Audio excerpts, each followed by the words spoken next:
Pine-Bluff in a must-win situation. Another loss will put them 0-2 in the SWAC. Defending champion Arkansas Pine-Bluff ready to celebrate the accomplishments of 2012, the first home game of the season, and a chance to start the journey to Houston. SWAC football kicks off next.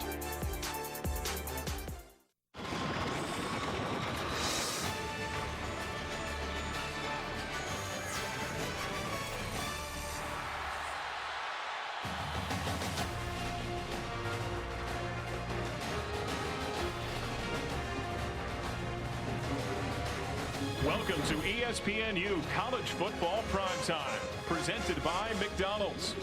Today we are at Golden Lion Stadium for a Southwestern Athletic Conference matchup between the Alabama State Hornets and the Arkansas Pine-Bluff Golden Lions. Alongside former NFL and Howard quarterback Jay Walker, I am John Sadak. Jay, these are the two preseason favorites in the SWAC, but are we looking at a must-win for the Hornets? Definitely for Alabama State, and I think for Arkansas Pine-Bluff, they've got to get off to a good start in their conference play if they want any chance as repeating as conference champion. Alabama State comes in here knowing they must win this football game if they have any hopes at winning a championship. Looking for wins today, we look to offense, and first, Isaiah Crowell, the star running back for Alabama State. Isaiah Crowell was one of the premier running backs when he was recruited out of high school, the #4 high school recruit in the country. Now he's left Georgia playing at Alabama State in his second season. When Isaiah Crowell is touching the football, he can dominate football games on the FCS level. He's a preseason All-American pick, and last week he showed signs of being that special talent that everybody knows about. And there are the numbers for Crowell, what he did last week against Jackson State. He surpassed 1,000 yards in his year plus at Alabama State alone with what he has done on the ground.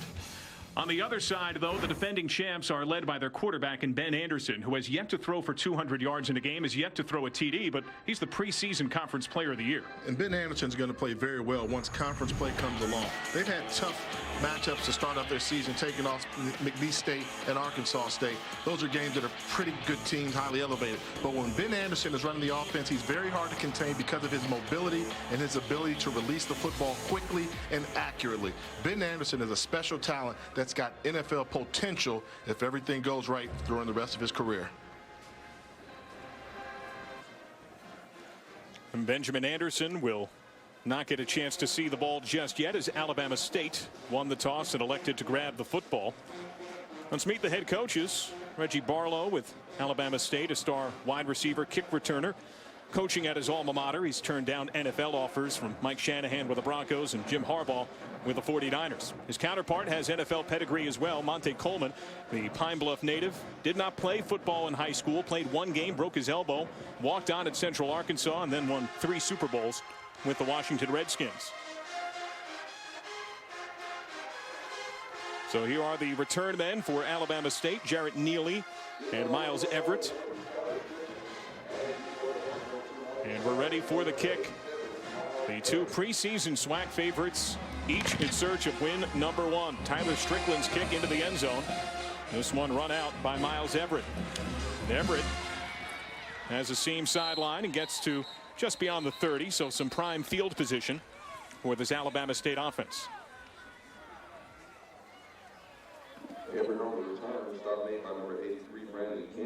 There you see the records for the teams, both 0-2. Jay, the caliber of competition was certainly stark to begin the year for Arkansas Pine-Bluff, but for this Alabama State team, are you surprised to see 0-2? The game against Jacksonville State non-conference, they've got a pretty good program, in-state rivalry. Tough loss there. Jackson State in the SWAC. Jackson State's got a very good football team. You know, interesting now to see Daniel Duhart start the game at quarterback for Alabama State. Last week, they were rotating quarterbacks between Duhart and Arsenio Favor. I think a week is progressing. When you talk to the coaches, they say clearly this is Daniel Duhart's Alabama State offensive unit. Daniel Duhart out of Macon, Georgia. The numbers not pretty last week against Jackson State. Favor did get much of that action late, but Crowell is getting the ball early. His second run, and already he has a first down. This man averages 9.5 yards per carry, Jay. And you saw the quick burst of speed to get on the perimeter, and that's when he's dangerous. He can run hard between the tackles, but when he's able to get in open space and take one cut and turn on the jets, that's when he becomes an explosive and dangerous running back. They spotted this. Good for the first down. The chains had not yet moved as they spotted the ball ready for play, so they'll wait for the chains to get reset. Out of the pistol look. Crowell fed once more. And the former SEC Freshman of the Year bullies his way to the 47. Gets taken down by Jerian Harris. And that's the matchup there between Jerian Harris and Isaiah Crowell. Jerian Harris is a tackling machine for Arkansas Pine-Bluff. Been starting since he was a freshman on campus there. And Isaiah Crowell, once again, early getting the carries. They had this success last week.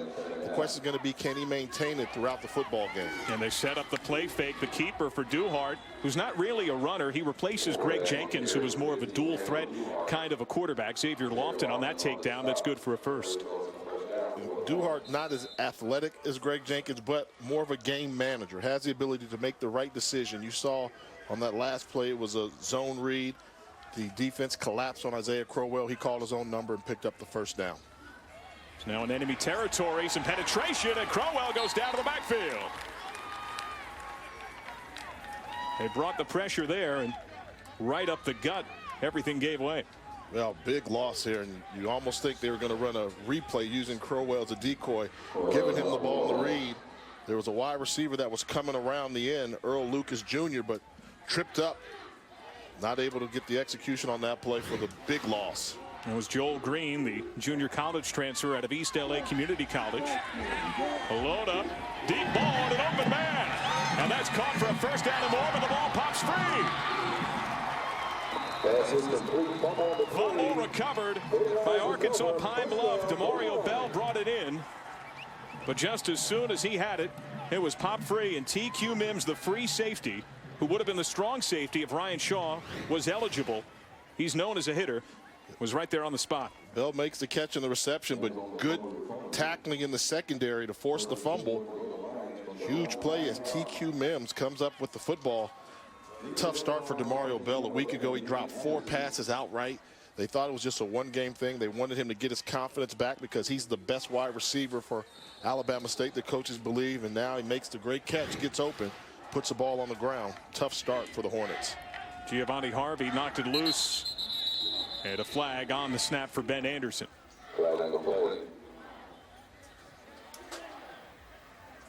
Trentus Livingston, our referee. 77 of the offense. Half the distance to the goal.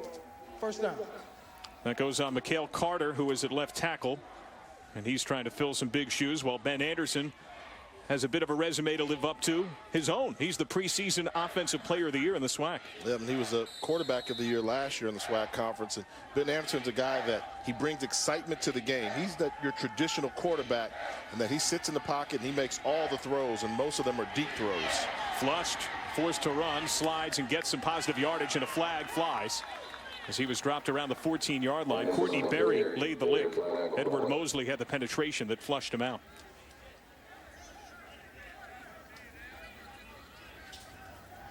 After the play, personal foul, 32 of the defense, 15 yards from the end of the run, automatic first down. He was on the slide when Courtney Berry, the redshirt freshman, who was the quarterback of the defense for Alabama State, popped him. And when a quarterback is going down with the slide feet first, then you just can't touch him. And obviously you make the tackle on him when he's sliding forward. Courtney Berry, that's a freshman mistake. And he's played very unfreshman-like this football season, as you mentioned, the captain of the defense. Jamie Smith gets the handoff, gets hit by a pile after a couple of yards. Now, they've been without Justin Billings. And there was some thought that perhaps the preseason first-team all-conference running back would play today. We did not see him in warm-ups. We have not been told if he is eligible today. Jamie Smith has been carrying the load. And they really do miss having Justin Billings in the lineup. He's an explosive running back. You put him in the backfield along with the arm of Ben Anderson, and this is a dynamic offense, but not this year. After the fake, Anderson pressured. A silly throw that he somehow gets away. That's a dangerous throw to make there, Jay, under duress from Edward Mosley.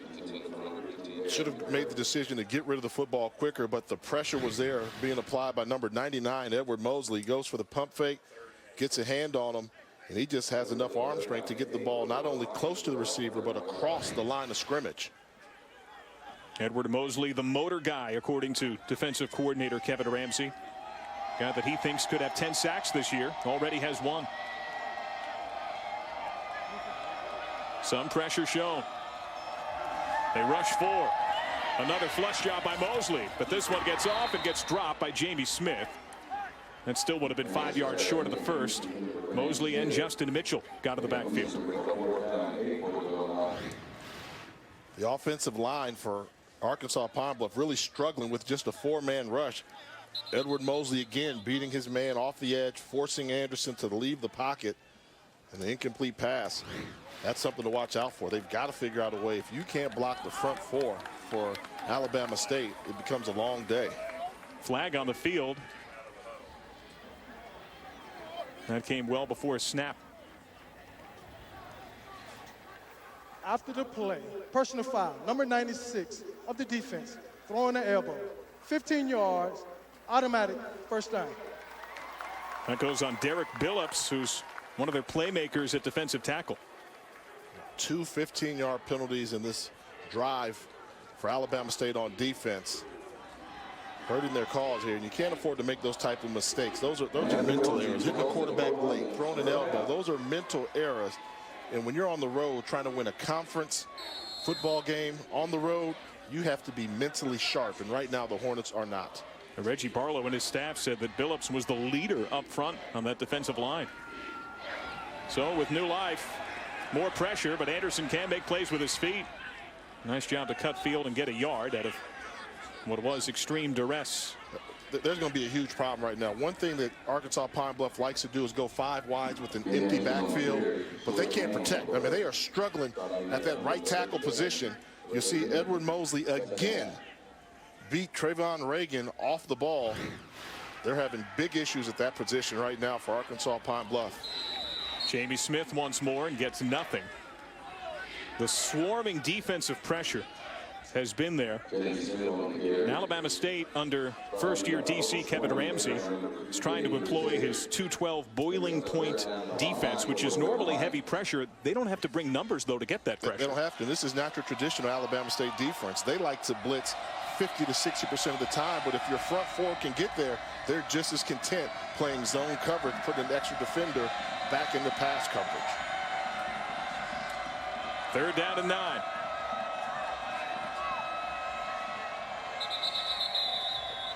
And it looks like a timeout called by Arkansas Pine-Bluff.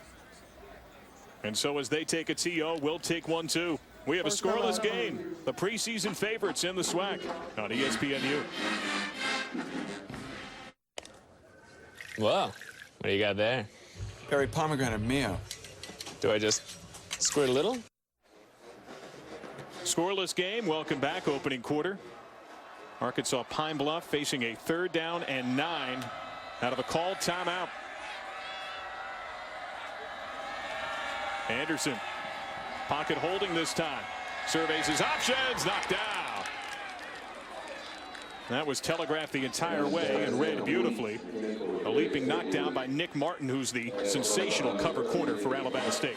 And right now, Arkansas Pine-Bluff is confused by the amount of zone coverage they're seeing from Alabama State. It seems as if they prepared for getting the blitz pickup all day in practice, every day throughout the week. They knew Alabama State was going to blitz. They're just showing blitz, and they're not bringing it in. Alabama State is winning that battle right now, faking the blitz coverage. Punt from Tyler Strickland. Allowed to bound and goes out of play. ESPNU features the most thorough college football show in the land in BCS Countdown, with in-depth analysis, discussion of the standings, potential. Arkansas Pine-Bluff such trouble protecting, while Alabama State dominated on the ground early. Isaiah Crowell once again back out there. Motion, and it's Crowell. Crowell runs through a tackle, and that's a big key today that Monty Coleman spoke about. The necessity on first hit to wrap and bring him down. You've got to tackle a great running back, and you can't just rely on arm tackling. Put the shoulder into him and wrap. He bounces off of would-be tacklers. See there, cuts inside, and with breaking away from that tackle, just enough on him to bring him down to the ground. It's TQ Mims that could not bring him up. They go left side once more into the second level, and good for a first, a gain of 11. Just bully runs right at the free safety Mims. You know, and he's running the football very well, but let's give credit to that offensive line. A year ago, the offensive line for Alabama State was a weakness on the team. Bring in Crowell, they feel confident running. Now that left side of Matthew Bates and Damian Love are winning their battles. Out of a pistol look, Crowell bides his time and gets guided out of bounds after a gain of about 7. Once again, TQ Mims. Is that on the linebackers second level to get over and help a bit more for their safety? They're trying to. When you've got a team that's going to run the football and force feed a guy like Isaiah Crowell, you need everybody around the football. TQ Mims being the safety has got to be close. But a bad sign is you don't want to rely on your free safety making tackles on running backs. It leaves you exposed in the deep secondary. Malcolm Cyrus now in at running back, but looked like some movement. So flag flew right at the snap.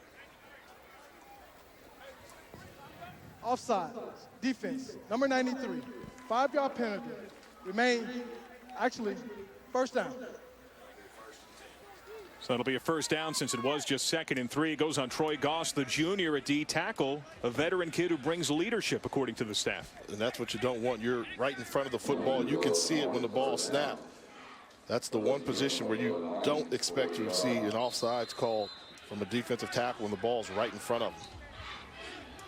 Tight end brought in, Justin Robinson. Cyrus once again the running back, and on first down, Cyrus gets the ball and it gets upended. Now that's the way to hit. It's not against Crowell, but still a stiff stick laid nonetheless, and that's brought down by Antonio Jenkins, who's that hybrid safety Sam linebacker. Yeah, they moved him from his safety position into the starting linebacker spot and was actually blocked into the tackle by the tight end, Justin Robinson. He's going to get pushed down, and he's already on the ground, decides to make a tackle. Jenkins getting the start. On second down, the pass complete to Demario Bell. It's interesting when you talk about Antonio Jenkins. He was a backup strong safety. Played last week and had 14 tackles last week. They figure they're taking on Antonio Crowell. Let's go ahead and start him at the linebacker position where they've been hit with the injuries. And he's turning out to be a pretty good find. Your backup safety now starting at linebacker for Arkansas Pine-Bluff. And they said he is a big hitter. It was Xavier Lofton's knee that was at issue that got him some time. A toss play. Cyrus swarmed just short of the marker. Depending upon the spot, looks like he'll be about a yard shy, and it was Xavier Lofton, the preseason second-team all-conference backer who had 107 tackles last year, but stopped him short. And that's one of the differences you have with Crowell in the game and not in the game. Cyrus is a good running back. Crowell lowers his shoulder, doesn't make that hesitation. You get 3 black jerseys. Crowell's going to pick out one of them and run through and pick up the first down. Cyrus comes up a yard short. Alabama State just 21% on third downs this year, 3rd worst in the SWAC. Here, though, on 4th down, they have that offense still out there, and they'll try to take a second crack. And a whistle right on the snap. A timeout called by the Hornets and Reggie Barlow. And as they call TO, we'll take one too. Still scoreless, a 4th down when we come back. When I told my dad I wanted to be a potato farmer, he kept telling me, why would you want to risk everything every year to farm? I went away to college to be a nurse, but I missed the farm so much. Now I'm a full-time potato farmer and a part-time nurse. I think he's proud that I am out here putting the time in and that I'm succeeding. I take a lot of pride in producing quality potatoes, and what starts out here in this field ends up in this box, which is pretty cool. When it comes to being better, what's better? Being better or worse? Better! Okay, and what are you better at? I'm better at telling jokes. Okay, let's see what you got. Knock knock. Who's there? Queen. Queen who? Queen my dishes. A wildcat look on 4th down, and the first 4th down try of the year for Alabama State works out. From running back to running back, Cyrus hands it to Crowell, and he gets enough to move the chains. And Crowell took that ball and like he was launched like a missile. He didn't care what was in his way. Good shoulder pad level, full head of steam. Very difficult to stop a running back like Isaiah Crowell from picking up just 1 yard.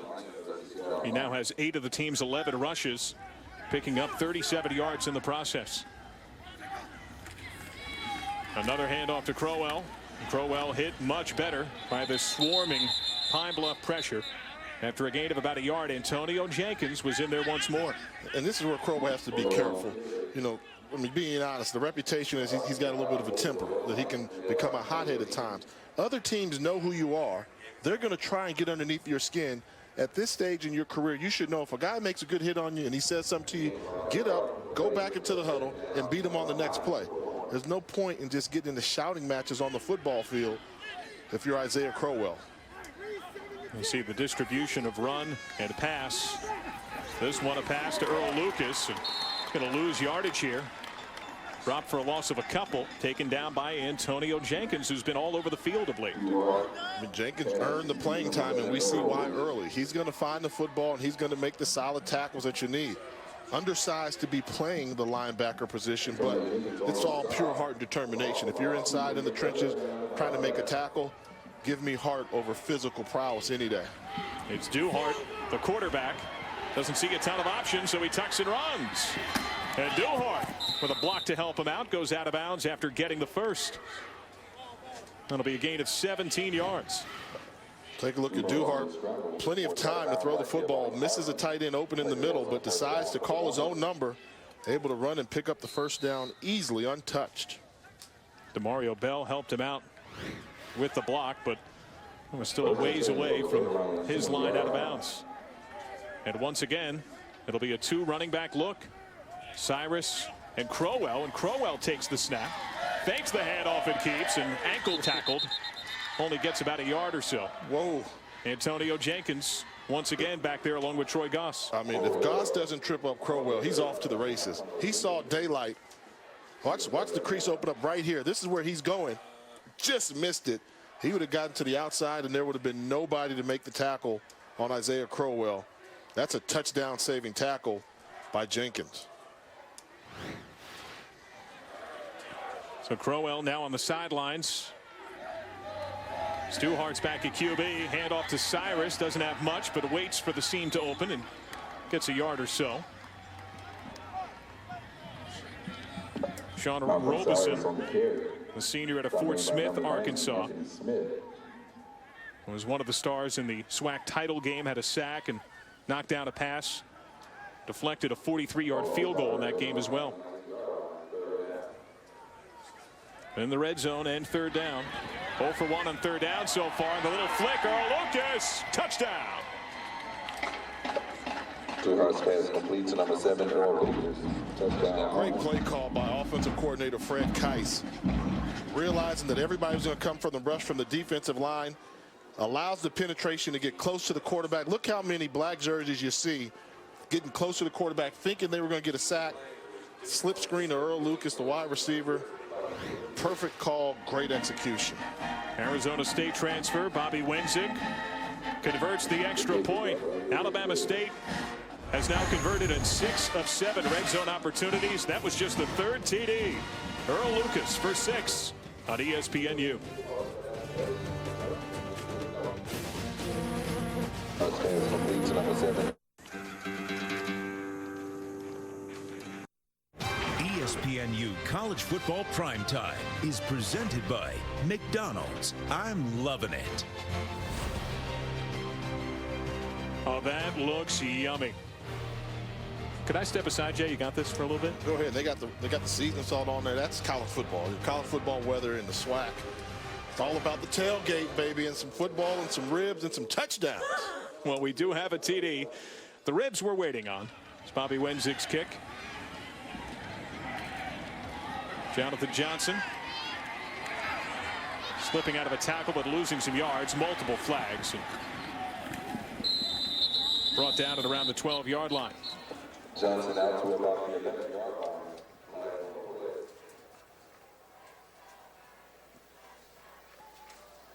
Illegal block in the back, number 56 on the return. Half the distance to the goal. 1st and 10. It goes on Julian Morgan. It's college football like you don't see anywhere else. A combination of opinion, information, and entertainment. Join our panel of experts for loose, laid-back college football talk.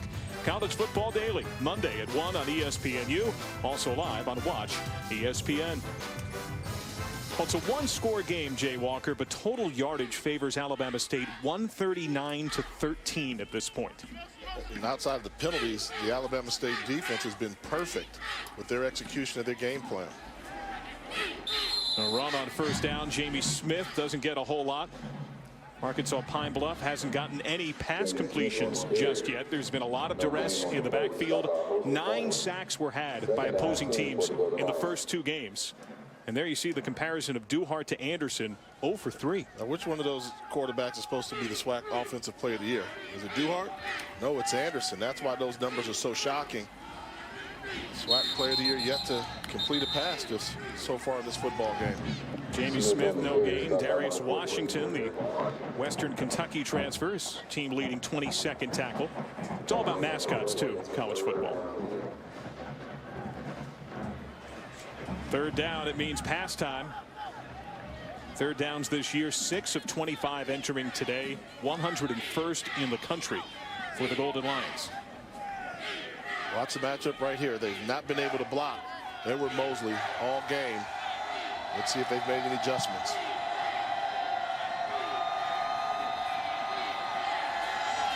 Anderson, a drop ball. It would have been a first. Looking for Brandon Kenzie. Right between the 8 and the 3. Skinny post pattern slant. Second drop ball. We've seen some Arkansas Pine-Bluff. They get the protection. He starts off to his left, comes back right, and throws a strike. You have to make that catch to keep the drive alive. Heard the footsteps from Najee Bright. Now punt time for Strickland, a wobbler without a whole lot of air. That's going to go out of bounds in prime position. Malcolm Cyrus had no need to charge that ball. His offense will get it at around the 33-yard line. And I know people want to know, when you talk about the SWAC conference and see a good look at Coach Reggie Barlow, what he's trying to do is, this has been a successful program. 22 wins in the past 3 years. That's a good winning ratio. What they want is they've got talent. And when you watch Alabama State play, you can tell they never go on the football field where the opposing team has more talent than them. It's been the ability to close out games, to not allow teams to come from behind. This is the measuring stick drive you can have right now if you're an Alabama State Hornet fan. Your team's on the road, you're up by 7. Get yourself a 2-touchdown lead and keep applying the pressure on Arkansas Pine-Bluff. Cyrus does just that. Cyrus to the house. Malcolm Cyrus, the do-everything junior, out of Otaugaville, Alabama. I think they answered the call. You know, you want to apply the pressure, score a touchdown quickly and in a hurry to keep this home team on the ropes early. And this is Cyrus just using great vision. But we talked about the offensive line for Alabama State, particularly that left side with Bates and Love. The running lanes have been open all afternoon. Out of the hold of Ephraim Henderson. Bobby Wenzig's kick is good. So Malcolm Cyrus gets his first rushing TD of the year. And they said if Isaiah Crowell was not at Alabama State as a transfer, they don't think they would lose that much if Cyrus was the primary back. You know, what you're going to see is just watch this side of the offensive line. They're winning their matchups. They're running to a bubble, and they're running. Big's number 74. Get up on the body. That's Matthew Bates' a tackle. Once he does that, that's a running lane. That's an offensive line that's playing as a complete, cohesive unit. And the beneficiary is Malcolm Cyrus with the touchdown run.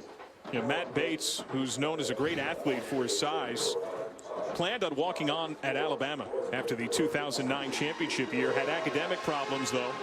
Went to a junior college and then came here to Alabama State by way of a family connection. He was ineligible 2 weeks before the opener and was not deemed eligible until the day before the opener. A man who never played tackle until this past spring. He was a tight end in high school. And you can see the agility there. He's 6'5", almost 300 pounds, but able to move easily and get to the second level. That gives you the ability to get up on linebackers and finish off your blocks. Kick time for Bobby Wenzig, the All-American. He received more All-American honors when you factor in his academic and playing accolades than any other man in the SWAC last year. He's a good one. He's got NFL scouts looking at him as a potential punter in the National Football League. A knee for Jonathan Johnson. So handling those double duties. When you talk about Monty Coleman and the job he's done at Arkansas Pine-Bluff, won the first ever school SWAC championship in football last season. But And the two losses jump out because they've been beat pretty badly. But this is the team that has not played as a unit all season long. The names that he expected to have back, Barry, LeGrone, Lee, Shaw, all yet to play for Arkansas Pine-Bluff this year. And now you can toss in Billings as well, who they thought they would get back. Those are 5 starters that they anticipated having to start the football season that are not playing or yet to play for Arkansas Pine-Bluff. It's not the same football team from a season ago. Nice run for Jamie Smith. Clouds forward for about 8. Antonio Humphrey brings him down. Field position has certainly favored Alabama State to this point. And Monty Coleman was asked if there was a desperate sense about this week. He said no, but there is an urgency. And he said he believed that was there for both sides. And Jamie Smith once more, he'll be right around the marker. You know, and you look at the big picture and you think, can Arkansas Pine-Bluff lose a football game in conference and still make it to the championship game? Yes. Can Alabama State? I think the answer would be no. So that's why there's more of a sense of urgency from Alabama State so far. For Arkansas Pine-Bluff, they just want to get their whole team on the field, get the compliance issues taken care of. That was a first down, but there's another tip ball picked off. Interception for Alabama State. Courtney Berry, Johnny on the spot. The redshirt freshman has a nose for the football. Dexter Bryant could not hold on to the pass. Good throw. I mean, third drop ball we've seen. This ball was thrown in a perfect location. You just have to make this catch. Right now, the wide receivers are not helping out Ben Anderson. Not only was that a drop ball, but turned into an interception because it wasn't caught cleanly. This is a Pine-Bluff offense that has a talented quarterback, but thus far, the wide receiver core is yet to step up and make any plays. It was tough to judge considering the competition. Arkansas State, the 2-time defending Sun Belt champs. McNeese State, a perennial top 20 power in the FCS ranks, who beat South Florida convincingly this year. Crowell, not a whole lot, so he reverses field.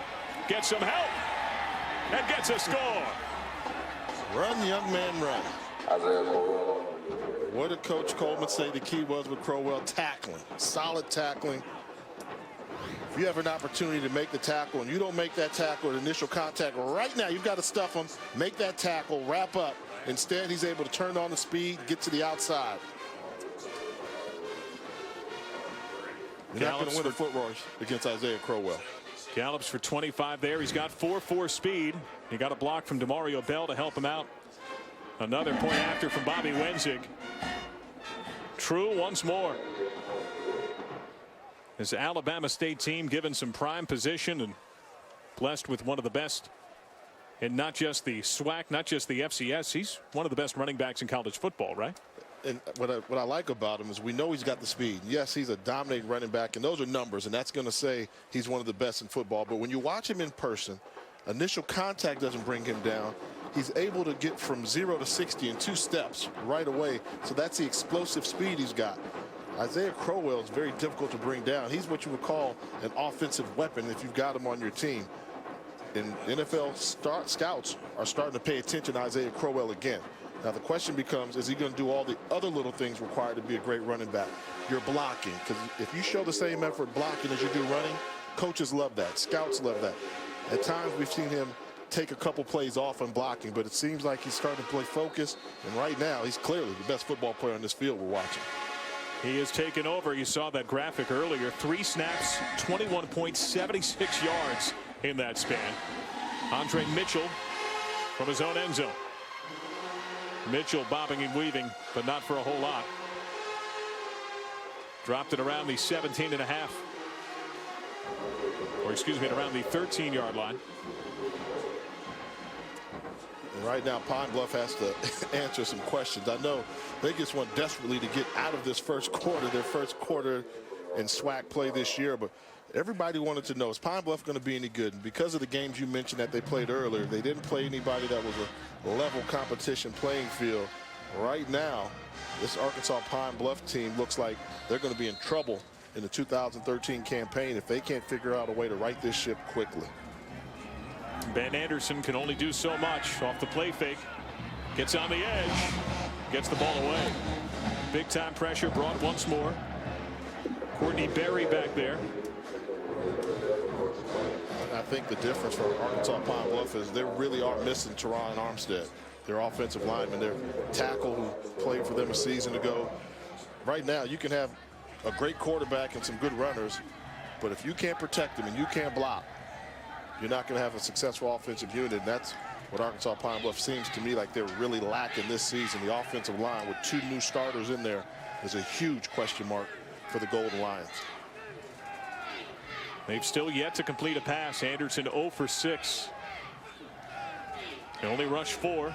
Anderson launches one-on-one right side. Incomplete. And a flag comes out very late. That was Isaiah Ferguson, the intended target. Nick Martin in coverage.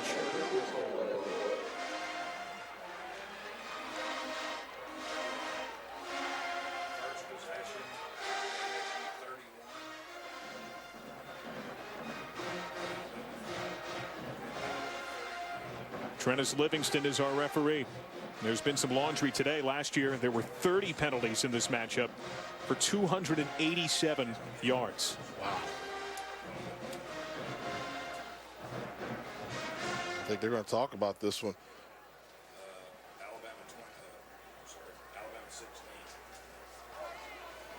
During the play, we have defensive pass interference, number 30. That'll be 15 yards from the previous spot. Dead ball, unsportsmanlike. Referee ran into a coach out of the box. 15 yards from the end of that penalty. 1st and 10. UAPB. That's the way to move the football, Jed. Take a look. See, never turns to look for the football. Leaves his feet. Not a lot of contact there, but they saw enough. And you see the coaches are wondering what that's about. That's Kevin Ramsey, the defensive coordinator. And one thing that officials are really doing now is when coaches are not in that box and you make any contact with them, they're going to flag you every time.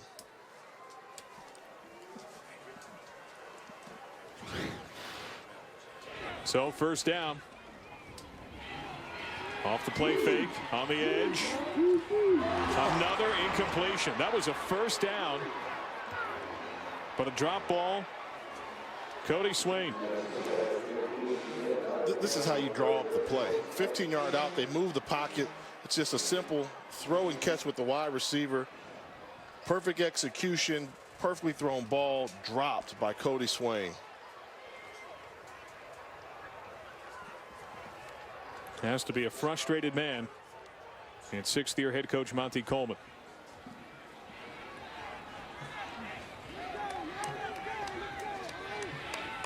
Only a 4-man rush once more.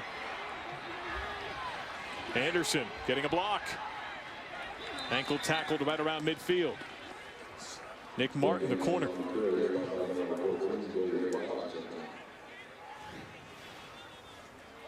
Anderson, we talk about the arm, but watch him tuck this football and run to the outside, picking up 7 on the scamper.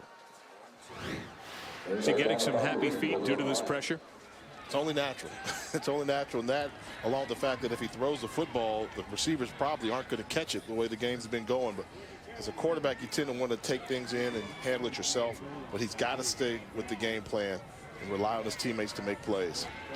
On 3rd and 3, the quick slant. And this one held on to. Alabama State is saying that it ripped it away. It was Nick Martin who went down with the receiver. And I would say whoever comes away with that football is going to have it, because it wasn't joint possession. The ball was loose. And it will be Alabama State football. It was Desmond Beverly, the preseason 1st team all SWAC tight end, but it will be Arkansas Pine-Bluff ball. We saw an emphatic point the other direction.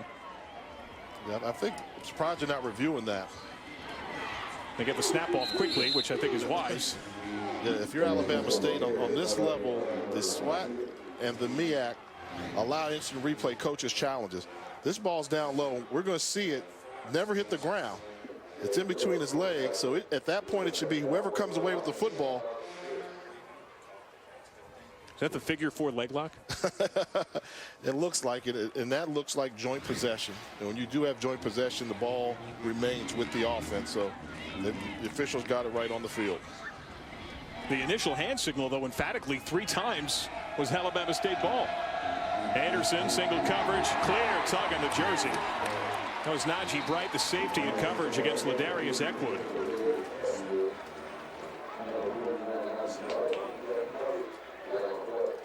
Good job of getting one-on-one coverage with the receiver versus the safety. Defense, pass interference, number 49. 15 yards, previous spot, automatic, first down. So the entirety of this drive, its composition has largely been built on flags. They're meticulously moving the ball down the field with the assist of penalties. But you mentioned this was a flag fest football game a season ago. Right now, Alabama State really hurting their cause, assisting the Arkansas Pine-Bluff offense with the penalties. There's Kevin Ramsey, the aggressive defensive coordinator. His defense has seen 6 first downs converted by Pine-Bluff, 5 by way of penalty. And normally when you start to move the ball and get in this territory, defensive coordinators like to bring some sort of pressure. We haven't seen Alabama State call up the blitz yet, but I think they're starting to get itchy and they want to get some more pressure on the quarterback. They do bring it, but they bring it with a screen coming. Ladarius Eckwood and another flag. Probably going to be a holding on the wide receiver Eckwood. It was Nick Martin in coverage that brought him down. Holding on the offense, number 37. 10-yard penalty from the spot of the foul. Replay, first down. Goes on Cody Swain, the wideout. When you run the wide receiver screen, Swain was doing a good job blocking, but never released his hands. Easy call for the official to make. So the penalty burns Pine-Bluff.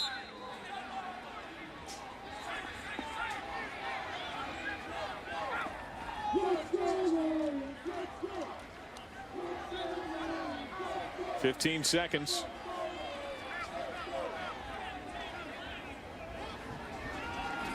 Anderson. Pressure up the middle. Sacked in the backfield. Courtney Berry. He was a high school wrestler and seemed to bring him down to the mat with his 2nd sack of the year. And that brings the first quarter to a close. A resounding lead for Alabama State. 21-zip. We go to the second. It's the preseason favorites in the SWAC on ESPNU. Touchdown, Hornets.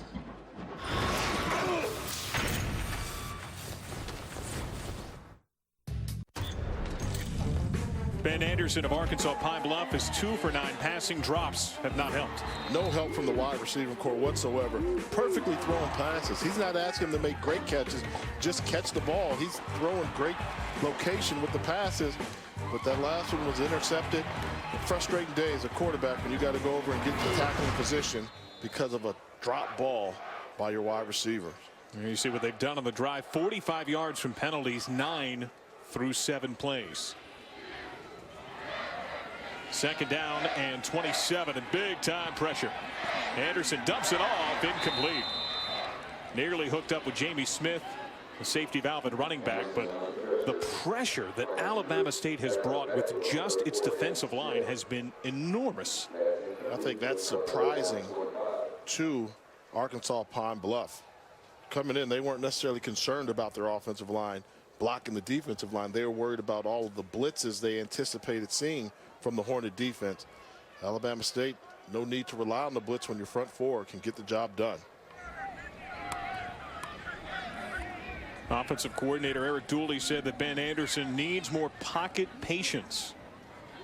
He's been a volume touchdown man in the past, but has also had some pick problems. Over the middle, this one complete. Hooks up with Isaiah Ferguson, the junior college transfer. And that's a good throw by Anderson. Finding the weakness of the defense, identifying it, knowing which wide receiver was running to the middle of the cover 2 zone.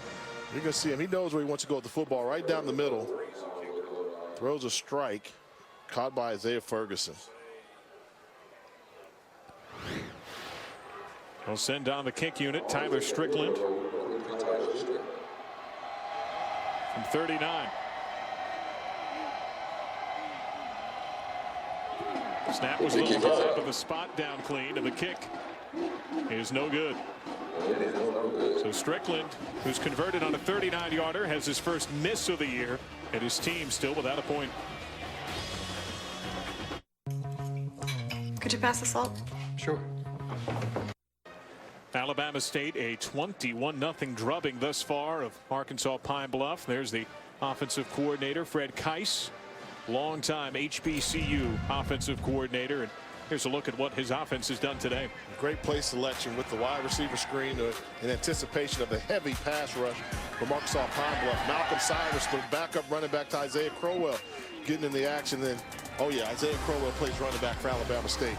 Be a good job to tackle him, fellas. If not, he's going to show you why he was everybody's All-American out of high school and the premier running back in FCS football.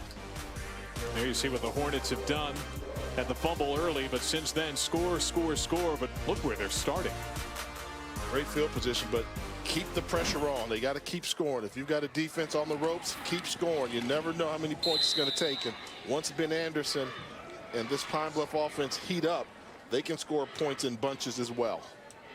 Malcolm Cyrus spun out of one tackle, down to around the 29-yard line. Malcolm Cyrus on the carry.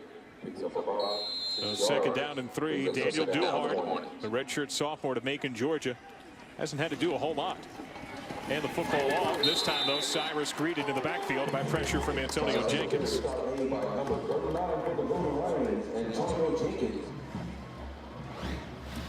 Jenkins just around the football. He's going to be a tackler. Shoots the gap, makes the textbook tackle behind the line of scrimmage. This defense has given up 21 points, but Antonio Jenkins has had a good football game so far. Got 5 tackles already. Motion from Earl Lucas, but then extra motion came from the slot. Nehemiah Henry. Ball start. Offense. Number 80. 5-yard penalty. Remain third down. And Nehemiah Henry did not play in the first couple of games. Was a game time decision last week, and is trying to shake the rust off a bit. Yeah, they were excited about getting him back. He had a hand injury. He's one of the guys on this football team that's got experience, playing experience. Has been a starter a long time. Young receiving core when you talk about DeMario Bell, but Nehemiah Henry's a guy that's a leader for them. Threaded look to Earl Lucas. But there is a downed Golden Lion back on the play. Looks like Julian Morgan, the freshman backer. Wow, that's an injury they can't afford to have. This is a Arkansas Pine-Bluff defensive line that's very thin already. They've got a rotation of only 6 guys, and Julian Morgan, true freshman. They need him to participate. They've got 3 freshmen that are in their lineup in their rotation of only 6 defensive linemen. Fortunate to get Joel Green eligible back, so now they do have a 7th. But that's the one position where they are extremely thin. Yeah, they had lost Brandon Thurman, the SWAC Defensive Player of the Year, who led the country at the FCS level in sacks. They lost the SWAC leading tackler in Bill Ross. And then they lose Damian Lee. The 5th-year senior's career is likely done. He's ineligible. Ryan Shaw, the all-conference free safety. They only had 57 players travel for the McNeese State game. You're allowed to travel 63. Their roster had 71. It's been tough, and that's the frustration that you hear from Monty Coleman. He knows how good his football team would have been without any of the compliance issues that they've had, and he just wants to see if he can get all his players on the field to see how good this team will be. And right now, Alabama State's taking it to them pretty good. This Arkansas Pine-Bluff team has not returned a punt on the year, so we'll see what Andre Mitchell can do. Bobby Wenzig doubles as the place kicker and punter. As Morgan gets tended to on the sidelines. And deep for the goal line, number 31. Winzig last year averaged 45.5 yards a punt. That was 4th best in the FCS. And a minimal return to the 31 for Andre Mitchell. 21-0. Alabama State the lead. Pine-Bluff the ball. When we come back. So fine. Can't believe this is mine. Welcome back to Golden Lion Stadium. 21-0. Alabama State the lead. Jay Walker, give me 5, man. Make it simple for you. How about 5 top SWAC band nicknames? M4, you know they are. They are the marching musical machine of the Mid-South. You're looking at them right there from Arkansas, Pine-Bluff. How about Sounds O' Dynamite, Alcorn State. The Ocean of Soul from Texas Southern University. The Human Jukebox, legendary, the jukebox. And number 1, the name I like, the Sonic Boom of the South, Jackson State University. Makes me think of Street Fighter II. Handoff here on first down for Arkansas Pine-Bluff. That'll be a gain of about 5, and Jamie Smith at least slices the yardage up for his quarterback. I do have a question about the band nicknames. You know, with technology coming into play, do kids know what a jukebox is anymore? I highly doubt it, unless there's probably an app that has that title in it. Should they be like the human MP3 player or the human beats or something like that? That would probably be more readily recognizable. Jamie Smith to the 39. Gain of about 3. You got the jukebox, and look at the sounds of dynamite. Got a 70 themes, obviously. The Ocean of Soul. It just sounds smooth, doesn't it? Ocean of Soul. Don't get upset at me, folks. That's just my opinion. This is not fact, but I like the nicknames, and that's part of the pageantry, which is HBCU football. How many current college kids would know who Jimmy Walker is? That's not a lot. 3rd down. Pass complete. That'll be good for a first. Dexter Bryant escorted out of bounds, and some extracurriculars thereafter between him and Najee Bryant. Wow, very fortunate for Alabama State that Najee Bryant was not flagged. This is the hit. That's a little shove out. I guess they both did a quick little push on each other. Don't want to be caught retaliating. Anderson trying to make something out of nothing, does gain a few. Maurice Tate, part of the swarm that enveloped him around the 49. When Anderson were to run, one thing I'd like to see him improve on is his ball security. He's a long, lean guy, looks wiry at times. He's got good mobility, but he carries that football a little bit too loose. You really have to do a better job protecting the football. Pressure in his face. He again finds Dexter Bryant. And this will be about a yard short. Michael Showers, the corner, in coverage. And this is where kids have to learn. You've got a hurry, fast-paced offense. You let your helmet come off. The official will tell you if you strap it up tight, it won't come off. Now, because his helmet comes off, he's hurting his team. He's not on the field for a crucial 3rd down play. Hand it off. Jeremiah Young. Forward progress will get him to the 41-yard line. That's good for a first down. How much does this mean confidence-wise for this Arkansas Pine-Bluff offense? Not even just in the microcosm of this drive, but on the season. On the season, knowing that they can move the football. If everybody does their job and they execute, this is a good offense with some talented players.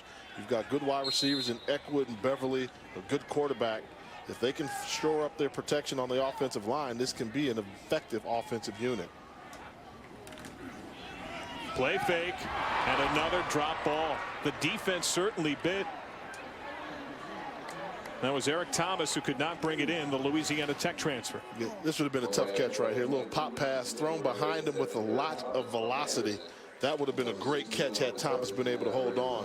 One of the few miscues we've seen from Ben Anderson in terms of location and accuracy today. There's Eric Dooley, the OC, in his 3rd year. He's a good one. Replaced Jerry Mack, scrapped the pro style, brought in that spread, and brought in some success. He left for his hometown and gig with Memphis. They called on Dooley from Southern. They called to Desmond Beverly. Plunges forward right around the marker. And as a former quarterback, I really like watching a game called by Eric Dooley. He's going to get in shotgun, and they're going to go with the vertical passing game. You don't see the bubble screen to the left or the right. He wants to throw the football downfield from all those years when he was there at Southern University with legendary coach Pete Richardson. He picked up some great offensive philosophies, and he's taken a couple wrinkles. And when this unit is going, they can really put some points on the board in a hurry. 3rd and short. The fullback is in as a wing, and Michael Wilson. Again, it's Young. And Young behind that fullback left side. Oh, this will depend upon the spot. Michael Showers, the corner, was among the men that greeted him. And that's Jeremiah Young running the football. And he's just a freshman. And you see there was a hole in the middle. He tried to bounce to the outside and came up just a yard short.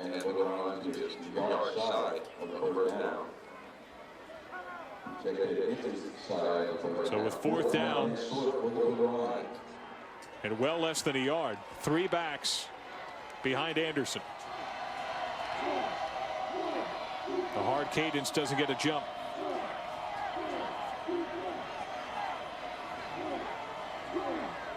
Let's look at the play clock.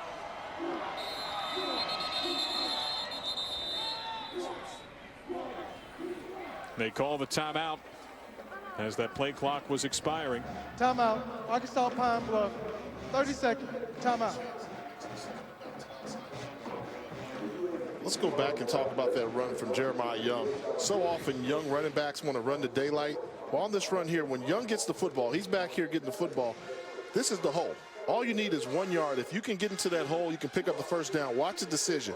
He's looking to go outside, ran into a headache, comes up 1 yard short, and that's a freshman mistake you make there. When 3rd and 1, they want you to lower your shoulders and plunge forward ahead.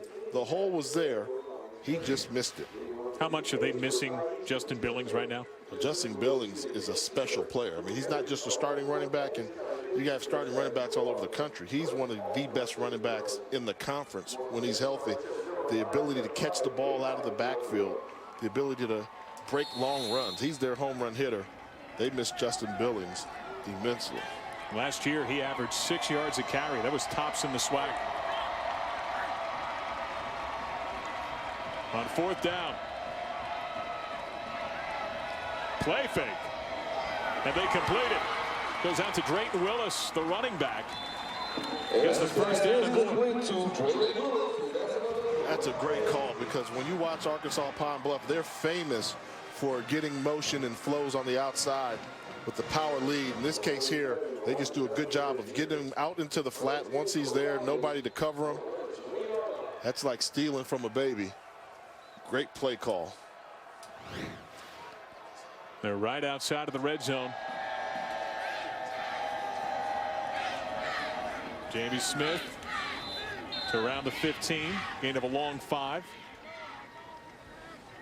Maurice Tate, who had a big interception that set up the team's first touchdown of the year. And Jacksonville State for Alabama State brought him down.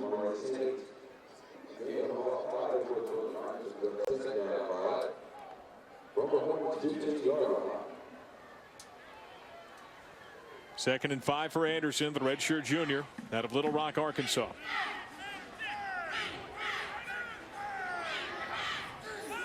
For that empty backfield, steps up. Anderson invites the contact. 1st down and goal inside the 5. Najee Bright, the free safety. It was a great decision to decide to run the football. Anderson does a good job recognizing it, opens wide in the middle, takes off, calls his number, and challenges the free safety, Najee Bright. Who says quarterbacks aren't tough? He's 6'3", 200 pounds. Strong young man that has his team in scoring position. They go to a jumbo look here. Jamie Smith, the deep back, gets the ball. Gets maybe a yard.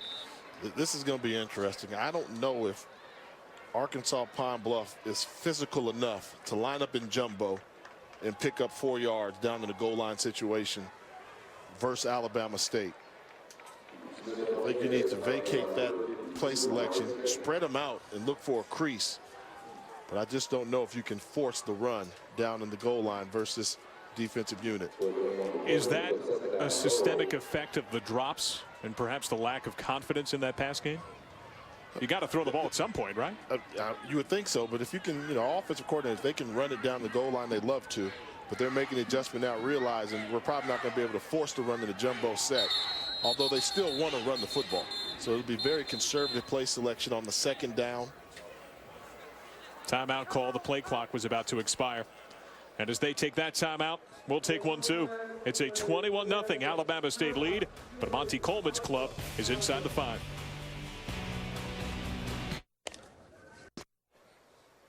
Three active SWAC head coaches have won a Super Bowl. You're looking at two of them. Reggie Barlow on the left of Alabama State, Monty Coleman on the right of Arkansas Pine-Bluff. And I know the other one, Anthony Jones. Indeed. Alabama A&M. There was a fourth who is no longer employed as a SWAC head coach. Doug Williams was let go by Grambling. Second down and goal. Got him. Touchdown. Brandon Kenzie, the senior out of New Orleans. That elusive first score is there. And this is what you want. This is just a leverage type of play. Looking for the rub. Once he gets in motion, they're just going to get to the outside. He had the battle of leverage. That was easy. Point after time. Tyler Strickland out of the hold of Braxton Hoof. And this one gets hit right at the line of scrimmage. So a block point after. And even with the score comes a bittersweet taste. 21-6. Alabama State has the lead, but getting it on fourth down kept the drive alive. That led to that first score.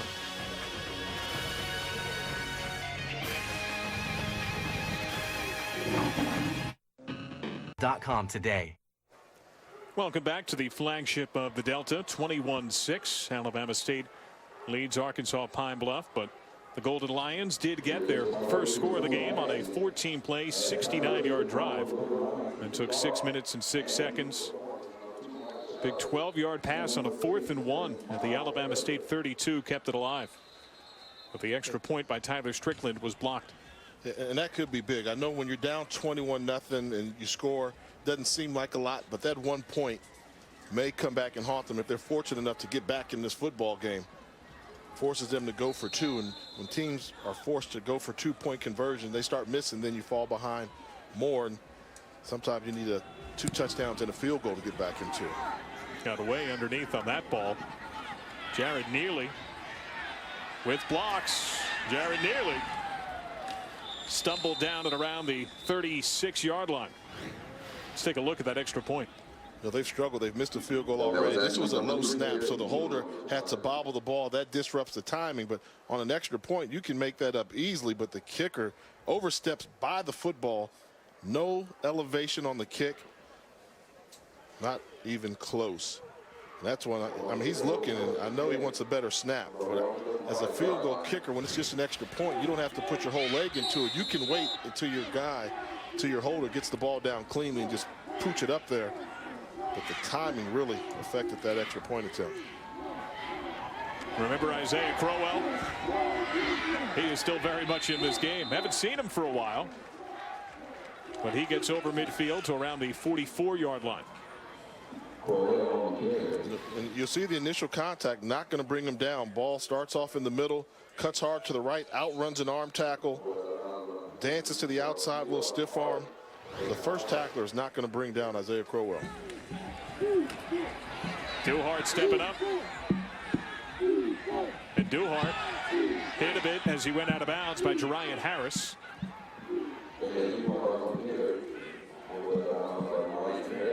Harris wise to let go, but it does get the Hornets to the 40. 2nd and 6.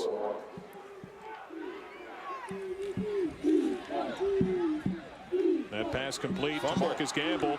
The ball out. He turned it over.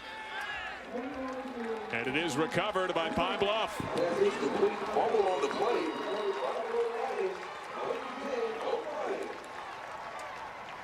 Anthony Smith able to pick up the loose ball. The extra yard. Trying to fight through the tackle. And the wide receiver troubles continue at Alabama State. Anthony Smith, the defensive lineman. Not too often you find that D lineman out by the first down marker to go pick up a loose ball from a wide receiver.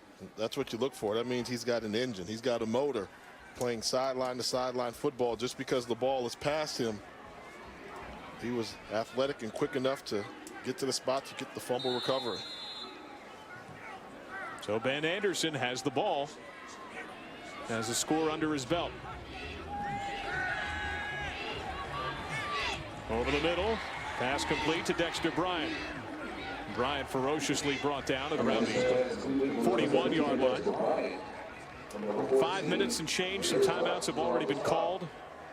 How important is tempo here? I wouldn't be rushed. You know, I would think one nice methodical drive down the field would be great. If you can go into halftime down by only a touchdown or 8 points, that would be phenomenal considering the start that Arkansas Pine-Bluff has. I think what we're going to see play out is Alabama State's using the zone, and now Arkansas Pine-Bluff has gotten used to the zone. They're protecting better. They're calling routes to defeat the zone. Look for defensive coordinator Kevin Ramsey to start blitzing the goal line offense. First down and 10. Some bobble on the snap. Edward Mosley flushing out Anderson. And Anderson gets positive yards and gets out of bounds at around the 46. And that's Ben Anderson doing a great job of recognizing where pressure was coming from. Outruns Mosley to the corner. Outruns Derek Billups. When I talked to Anderson yesterday at practice, he said, I'm a lot faster than people think. And his coach was there with him and he said, I will give you credit. You surprised me with your 40-yard time this year. Say he's got 4.6 40-yard dash speed, which is very good for a quarterback. Flag flies on a handoff to Jamie Smith. Jamie Smith on the carry. Progress gets him right around the marker, but let's see what the flag is for. First one we've seen in a little bit.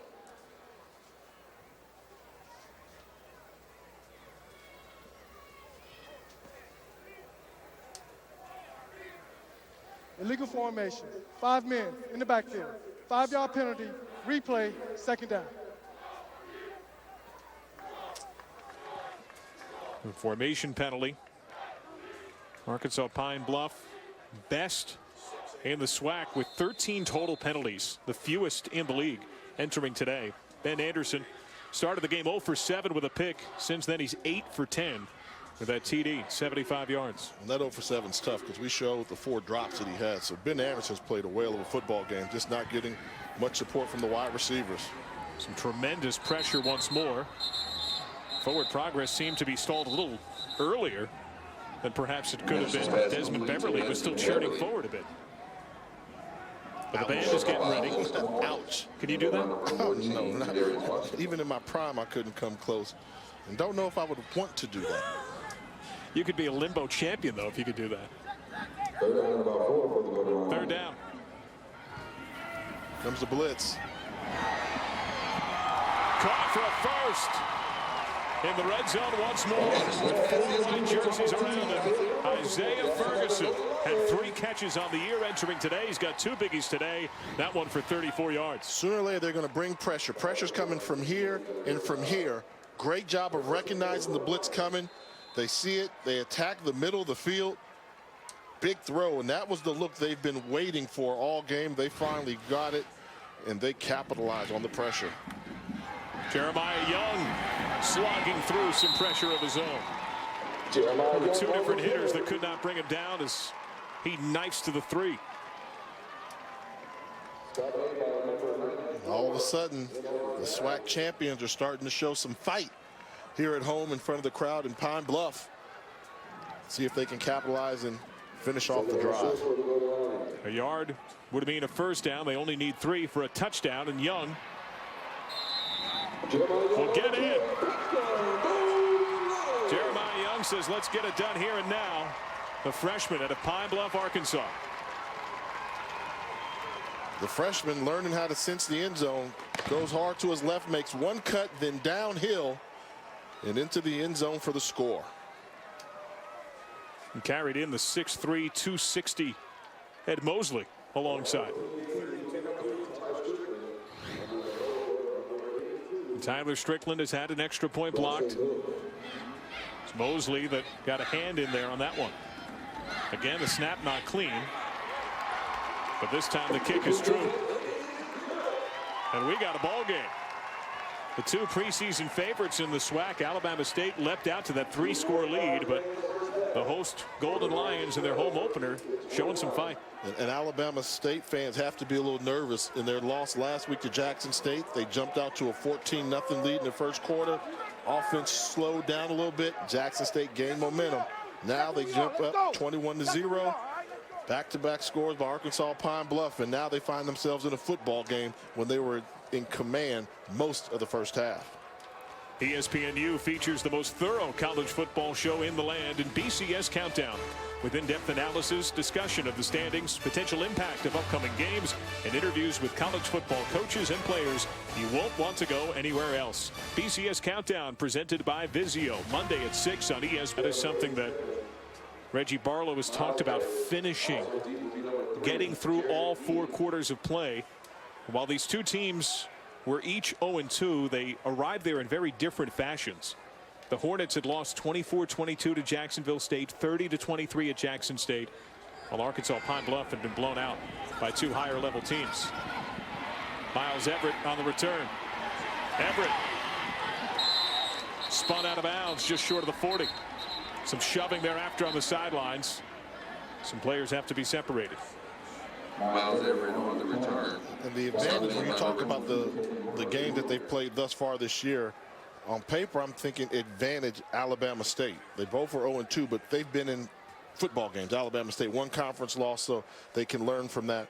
When you're Arkansas Pine-Bluff and you've got 2 blowout losses, I don't know how much you truly learn from that. This is their first time this season actually being in a football game, so they've got a question mark to be answered if they can come from behind and finish off this game, whereas Alabama State's been battle tested. For them, it's a matter of protecting the football and eliminating the turnovers. Out of the pistol, Crowell. Crowell just finds yards. Everyone knew where he was going. The defense flows over to that side of the field, and he still cuts for 5. And he knows how to make himself small. You see the good job on the left side of the line. He's waiting, gives a little fake move to the inside, dips outside, and just picks up 4 yards, but makes it look easy. He's got natural instincts to be a great runner. David Watson helped lead him out of bounds. 2nd down. Off the play fake. That one thrown behind Marcus Gamble. Could not bring it in. Big 3rd down. Big 3rd down. You know, Crowell picks up 5, and then you get the incompletion from Duhart. Now with your 3rd down choice, are you going to run it or are you going to throw it? I think you have to throw the football in this case here, and if you don't convert, Arkansas Pine-Bluff's going to get the football back with the ability to run a 2-minute offense with the quarterback that is caught on fire. Daniel Duhart was on fire. That was his first incompletion on 3rd down. The screen to Crowell. Nobody's there to help block. And Crowell can do a lot of things, and he might have an S on his chest. Could not fly over that pressure. Too many black jerseys, great zone defense, and that's the part you don't need. That's the part you don't need. They made a good play. In the game of football, folks are going to make good plays on you from time to time, and when they make those plays, you give them credit, you come out and get them the next time. But so often in the game, we've seen him get up and talk back to the opposing defense. Bobby Wenzig's punt.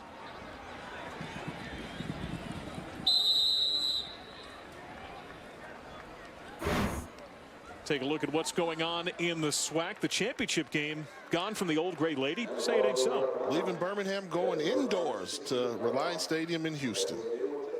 Grambling fired Doug Williams. You mentioned that one. I know many people didn't see that coming just 2 games into the season. That was shocking. And the Louisiana power outage. Grambling and Southern, 3 wins last year in SWAC play. What is going to happen right now? The Texas schools are doing well as Arkansas Pine-Bluff. They're in that same side of the SWAC as Southern and Grambling, 2 of the traditional SWAC powerhouse programs. Pine-Bluff with no timeouts, and that one was nearly picked off. The leaping look by Nick Martin. He's got a nose for the football. He's locked eyes with Ben Anderson a few times today. Nick Martin's been very active in this football game. Missed an opportunity for an interception there. Jumped the route. Ben Anderson very fortunate that ball was not intercepted. Martin, who leads the SWAC in passes defended, entering today. Anderson incomplete. Brings about a third down, and Alabama State's got 2 timeouts. This could be interesting, and what you're seeing again is Alabama State realized the key is not blitzing Arkansas Pine-Bluff, it's the front 4. And when Carlton Jones and Edward Mosley and the defensive line are winning their battles, then Arkansas Pine-Bluff has no answer for it. So I think they've got to win the battles in here, the big fellas. They've got to get it done, get pressure up the middle, and allow the deep secondary to play defense in zone. Third down. Anderson off the pump, but no bite. Has scored it out of bounds at around the 21. It means punt time. Trey Jenkins, who was the nickel, he originally committed to UAB, was offered by Northern Illinois. He's one of those rising stars, the freshman.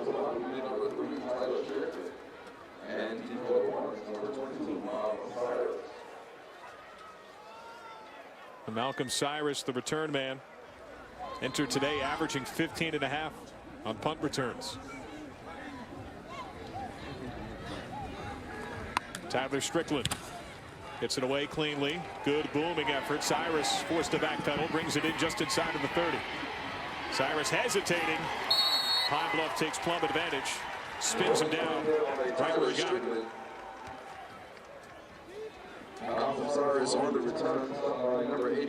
So with 2 timeouts, but your best option is your running back. What are you looking for from Alabama State? The key is that they've got 2 timeouts. I think you give the ball to Crowell to start off the drive, see if he can break a big run for you. If he does and picks up a number of yards, then you go into hurry-up offense. If they stop Crowell, I think you just take it into halftime and stay and you celebrate being up by 8 points going into the locker room. No Crowell here. Instead, it's Malcolm Cyrus. That means they're going to throw it, because Crowell, in terms of the pass protection, needs to work on that. Cyrus is a better pass protector. Protection holds, but that ball doesn't net much. It's the 35 for Henry. The time ticking. So no sense of urgency, so we're just going to see if they can maybe pick up a first down, then try a couple deep shots. Too hard, sidestepping the pressure. Down the sideline, a flag, and the second one accompanies it. Demario Bell had been knocked down at some point and was stumbling in pursuit of that ball. And that was a great play by the defensive back. He realized he was beaten on a double move, Giovanni Harvey, and rather than allow the receiver to have a free release up the field, Demario Bell grabbed him, yanked him, took him down. Defensive pass interference, spot foul, automatic, first down. And this is what you want to do right here. He does a good job of coming back to the football. You see he's coming back, then he turns up, he grabs him. That's a very heads-up play by Giovanni Harvey. Saved a touchdown with that penalty. The screen, Earl Lucas. Gets into Pine-Bluff territory. Antonio Jenkins lays the lick. And a timeout called by Alabama State. Timeout, Alabama State. 30 seconds, timeout. So 29 seconds on the clock here, Jay. Second and short coming up. Take a chance. I think the goal right now is getting to the 30-yard line so you can have a field goal attempt. You don't need the touchdown, but just imagine you've got an 8-point lead. If you can kick a field goal, you put them down by 11. That's 2 scores. I think that's got to be the mindset right now for Coach Reggie Barlow and his football team. Let's get a field goal opportunity. Don't turn over the ball. Try and allow Windick to put it through the uprights. Take a look at some of the upcoming ESPNU coverage of HBCU games. Texas Southern, Jackson State to come on Thursday the 19th. What stands out to you on the schedule? Howard, North Carolina A&T. The Bison are playing well. North Carolina A&T, fantastic victory last weekend versus Appalachian State. Two programs that are playing very well on the rise. That's going to be a good one in Greensboro. Why am I not surprised you chose the Howard game? Second down. Make it first down to the 30-yard line. DeMario Bell brings it in. The clock stopped as they move the chains. Yep, and they've got time to go up and save a timeout and clock it. Now that you're at the 30-yard line in such a hurry, if you get this ball clocked, you can try and allow Crowell to spring one or make an attempt at the end zone. And they're already in field goal range as well, as Bobby Wenzig has hit from 48 in his career. From the 30, you'd be looking at about a 47-yard field goal. So that was a good job on spiking the ball. They're able to preserve a timeout as well. So they've got the complete playbook open to them at their disposal right now. After the strike, will be second down and 10 for the Hornets. The second down, Crowell is out there. Pay attention to DeMario Bell on the top of your screen, number 10. He's their big play threat. Duhart rolling right. Able to charge forward. It gets nicked out of bounds at around the 22. 14.1 seconds. Giovanni Harvey there once again. How was he able to get through here? They do a good job of chasing him to the sideline, but he's able to slither through, find a gap, and pick up some positive yardage.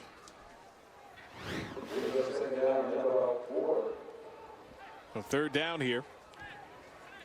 Still have a chance where you can get a first. Just in case. Bobby Wenzig getting ready.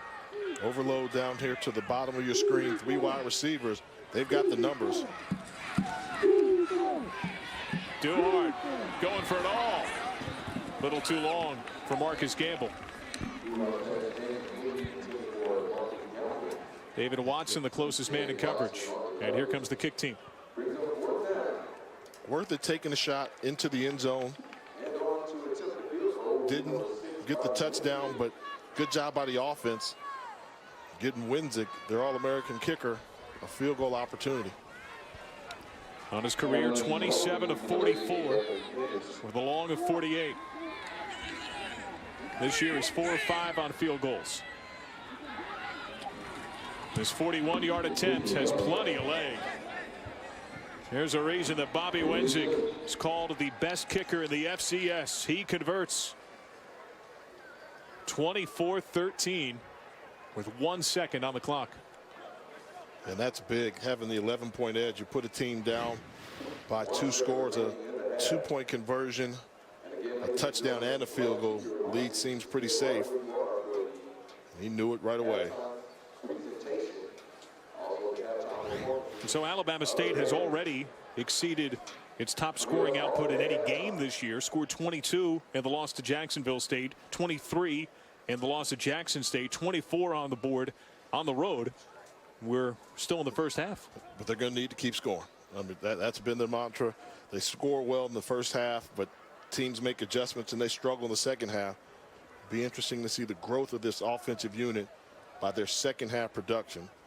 Because you just get the feeling that Ben Anderson and that group, they're going to get hot again. He can be a streaky passer, a streaky offense, but when he gets hot, it didn't take them long to get right back into this football game by putting 13 points on the board in a hurry. Wenzig the kick, Andre Mitchell, Jonathan Johnson the return man, and they want no part of that.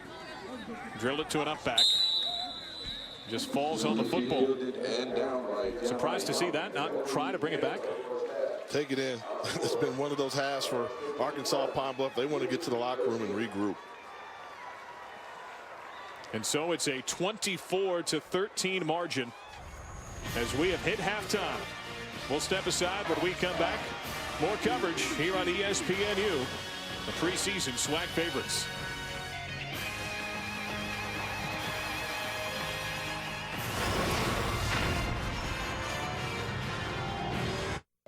Points of that game. Really played well, did a good job, and just like this young man from the SEC, formerly Alabama State, Isaiah Crowell. 25-yard touchdown runs, 11-point game at half.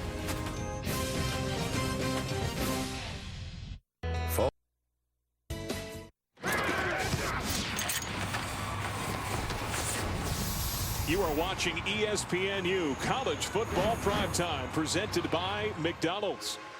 24-13, Alabama State has the lead. Let's take a look at today's Bringing the Flavor, brought to you by McDonald's.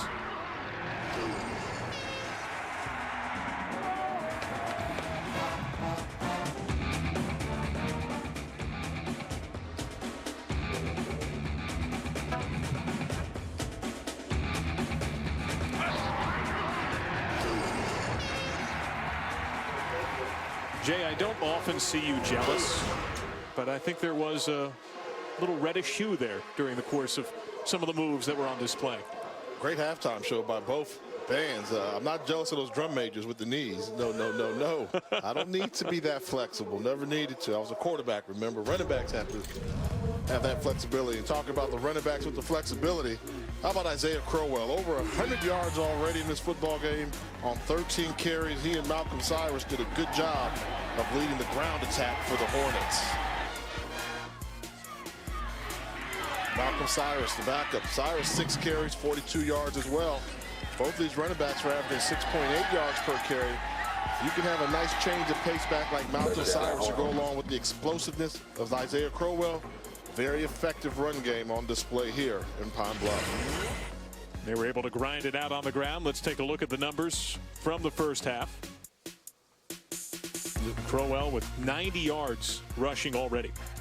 The ability to run the football, you know, the key is he going to get to 24 touches? You know, your feature backs get 20, 24 touches and they win football games for you. If Alabama State can run Crowell effectively and get him around that 25 carry game, they should win this football game going away. Jonathan Johnson on the return to around the 15. Well, that is the number that Fred Keiss has talked about, that he wants him to be around 20 to 25 touches per ball game, but there have been times where he takes himself off the field. Benjamin Anderson, he has really found a groove on the field. Started the game 0 for 7 with a number of drops, so 10 for his last 14 with similar production to his counterpart in Daniel Duhart. And this is the time, if you're Benjamin Anderson, you have to take over your offense. You know, show the leadership that comes with playing the quarterback position. You're down by 11 points at home in your home opener. They've got to get it going, and they've got to get off to a quick start here in the second half. Jamie Smith, the running back, gets the ball and slips through a couple of men. That'll be a first. A flag flies as he goes out of bounds at around the 30. DeAndre Rashada helped him out of play. Holding, offense, number 64. 10-yard penalty, replay, first down. Goes on the first-year center, the redshirt sophomore, Tadra Pamplin. Right there, and they actually gets on there, gets a good block on him, but once the linebacker, Darius Washington, starts to run away from him, held onto the jersey just a little bit too long. It's a tough call there. You would hope that Pamplin would know where he was on the football field to realize once you get a guy on that second level, make a contact, clinch and release, and let your running back pick up the rest of the yardage. First down at 16, and here's pressure shown off the play fake. Anderson gets it to Bryant. Bryant, nice job to make Najee Bright miss, and might have been some grabbing in the face mask area there. How's that not a face mask? They missed the great job by Bryant of showing some quicks, and clearly there was a face mask that looked like from our angle here, right there. He's got him by it.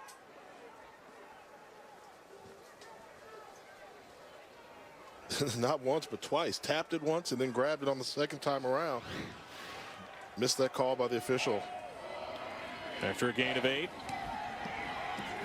Pass out to the right side, and forward progress should mean a first down for Brandon Kenzie. They'll move those chains. Najee Bright, the safety, once again in coverage. He's the man that was run at quite a bit early in the ballgame. Right, the safety. The luxury of having a quarterback like Ben Anderson is when you get a penalty on first or second down, you know you're just giving him more opportunities to throw for the first down. He converted. Gold Lions are on the move. The O-line getting a much better push with the run game to begin this second half. Courtney Berry, middle backer, now has 7 tackles on the game. But how much confidence does this Pine-Bluff offense now possess? I think they're thinking they can't play any worse than they did in the first half. Come out, finish blocks. Schematically, everything's in place to win. You just have to go out and execute. And right now, this seems like a much sharper offensive game we're seeing from Arkansas Pine-Bluff in contrast to what we saw in the first half. C.J. Branch, little used, more of a tight end than a true wideout. Gets the first down. Ben Anderson is used to leading his team on charges. He did so last year in the SWAC championship games. Hand off to Jeremiah Young. Showing great second effort. That'll be a gain of a long 9 right around the marker. They're going to move the chains. And that was a great run. Using his leverage the right way. Kept the pad level down. Made himself small in the hole to pick up the first down. He had 4 carries for -3 yards on the season entering today. And he's been a bruising back when he's been used. Why not go to the ground once more to the 45-yard line? Chris Terry helps to trip him up. And I like how right now they're stepping on the gas pedal. They've got Alabama State in a personnel matchup that's to their advantage, and they're just force-feeding the run because they know they see creases in this Hornet defense. And off to Young. Falls forward right around the line of scrimmage. Darius Washington, part of the pairing that brought him down. He's now got 5 tackles. It was an overtime win against Jackson State, and Ben Anderson was named the title game's offensive MVP. His big hookup on the day came to Willie Young, who the Golden Lions were hoping to have today, and we haven't seen. Had some eligibility issues this year. Design run. Oh, and a big hit. Leland Baker, the redshirt senior, who was the first to buy into this aggressive linebacker-oriented defense of Kevin Ramsey. And Leland Baker, the senior linebacker, catches a quarterback leaving its ground, puts a nice thud on Ben Anderson on the quarterback draw. You mentioned Baker buying in. That's what you need from your senior leaders. When they brought in Kevin Ramsey, the new defensive coordinator for Alabama State, there were some question marks, but he was the first one to buy in, say, let's stick with this philosophy, let's work harder, and let's become one of the better defensive units in the conference. And they say it wouldn't have been possible for them to have a successful defensive squad had it not been for the leadership of Leland Baker. They were set up to go for it on 4th down, but could not get set up personnel and formation-wise, and a timeout called. Arkansas Pine-Bluff. Good look there. Kevin Ramsey, former head coach of Texas Southern University, and when he was at Texas Southern, they had a great defense. The offense had some questions, but defensively they were sound and one of the best in the country in all of FCS football. What a luxury it is for head coach Reggie Barlow to find somebody with the knowledge and expertise of a Kevin Ramsey available and just completely hand it over to defense to him. Said, you handle everything on the defensive side of the ball, and this has become a very aggressive Hornet defense. It's college football like you don't see anywhere else. A combination of opinion, information, and entertainment. And Kevin Ramsey, perhaps his signature moment was that 2010 SWAC title game. An 11-6 win against Alabama State. And Alabama State had 72 yards of total offense. 3 yards are needed here on this 4th down go for Pine-Bluff. And here comes that pressure, and they play it beautifully. A little swing and a first down. Easy conversion as they brought the house. They bring Brandon Kenzie across the sticks. Did you get the feeling that they knew that the blitz was coming? They're going to bring pressure coming from here. Everybody's coming trying to keep Anderson in the pocket. All they do is a quick little bubble screen. He flares out, catches the ball. That's an easy throw, easy catch, easy first down for Arkansas Pine-Bluff. The handoff to the big boy, Jeremiah Young. Gets a couple. I know that has to throw Alabama State for a loop. They want to bring that pressure, but every time we've seen them go to their traditional blitz package, Arkansas Pine-Bluff has had the answer for them. And is it the power run game of Pine-Bluff that's forced Kevin Ramsey to bring a little bit more pressure? I think it's the success they've had running with the defensive linemen.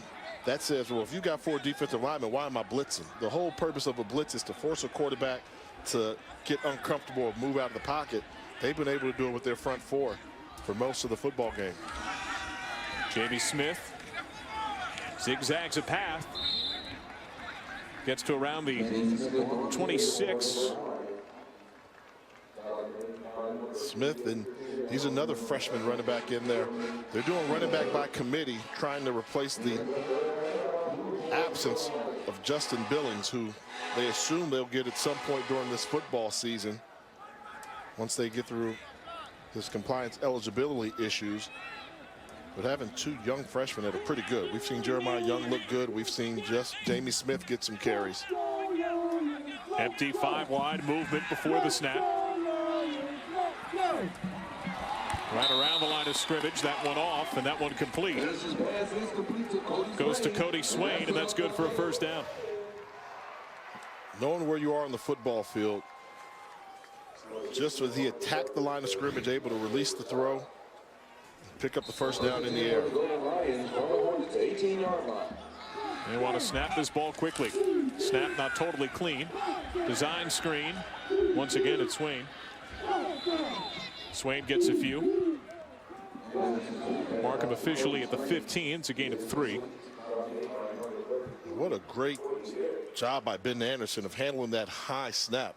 Not only was the snap high, but it was a fast snap. He went up and grabbed it with one hand out of the air. And look where this ball is located. That's high and fast. He's got strong hands to make the catch and then also deliver the throw. Second down off the pump. Sees the space and takes advantage. Sent out of bounds by Leland Baker.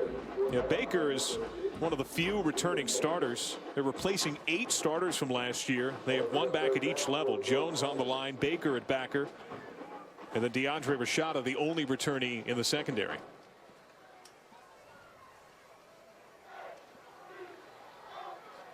Even though they have a lot of newer players into that starting rotation, they got off to such a supreme start against this Pine-Bluff offense that's now methodically driving down the field.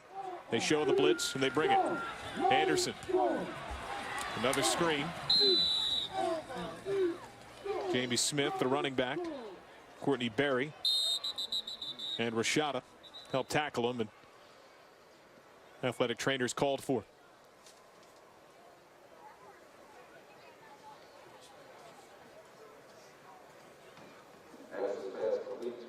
Jamie Smith had accounted for all but 7 of the team's rushing yardage on the season entering today. Man, it was just short of 100 with a TD last week.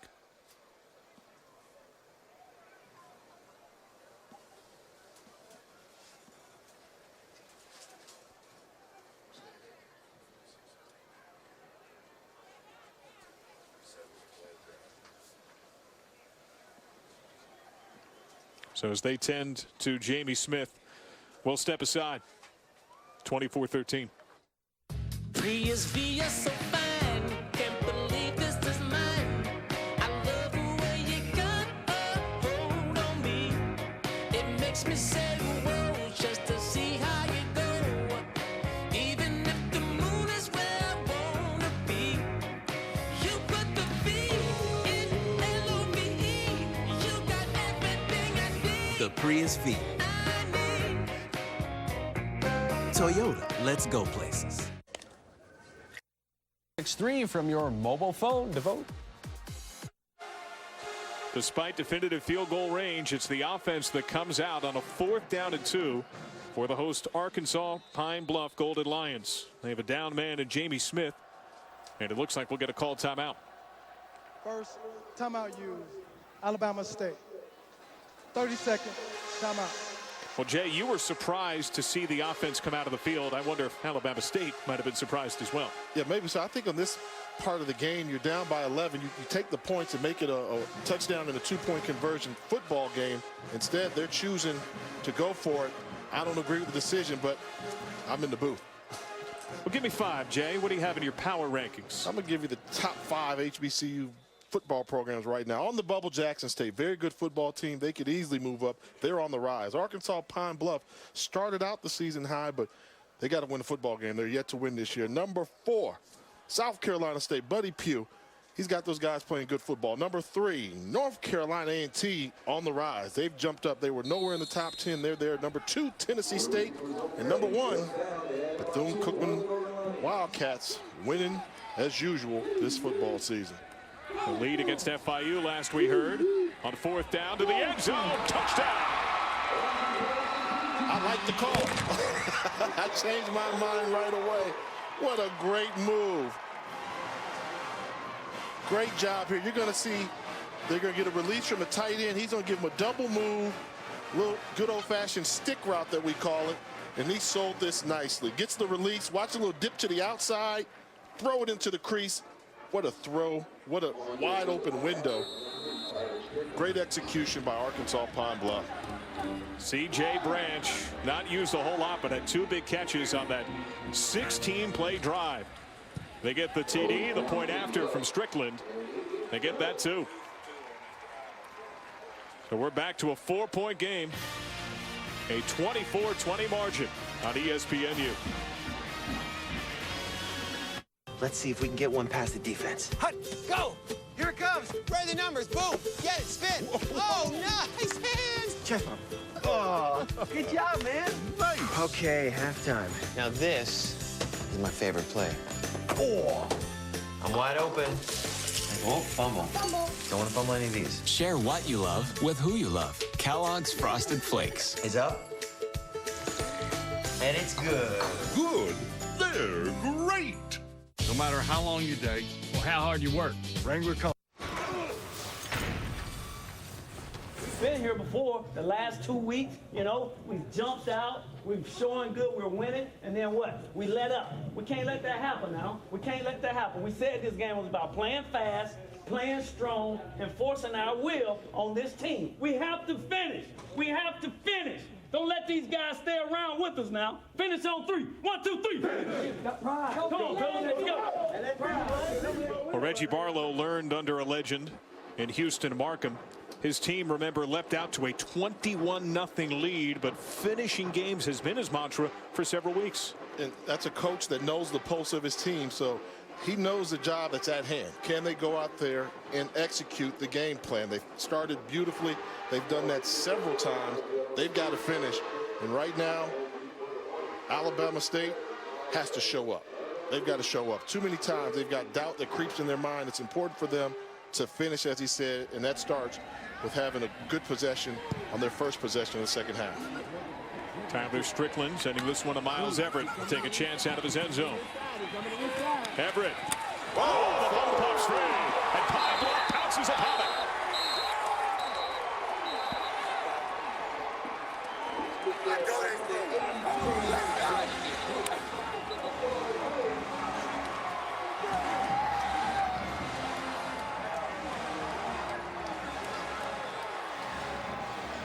Kyle Walker with the recovery. Let's take a look. Yeah, you're going to see the first defender is going to swipe at the ball. It almost comes out there, and then the hard hit knocks it out. Recovered by Arkansas. And all of a sudden, Arkansas Pine-Bluff Arkansas gets the football back. You know what Coach Barlow should have added to the rest of his speech he gave at halftime? You know, when you're going to beat a champion, you got to knock him out. You know, that could have been the same model. You can't just beat him. You've got to knock him out. They didn't knock out Pine-Bluff in the first half when they had the chance. And now the SWAC champions are showing that champion pedigree and fighting for this conference win.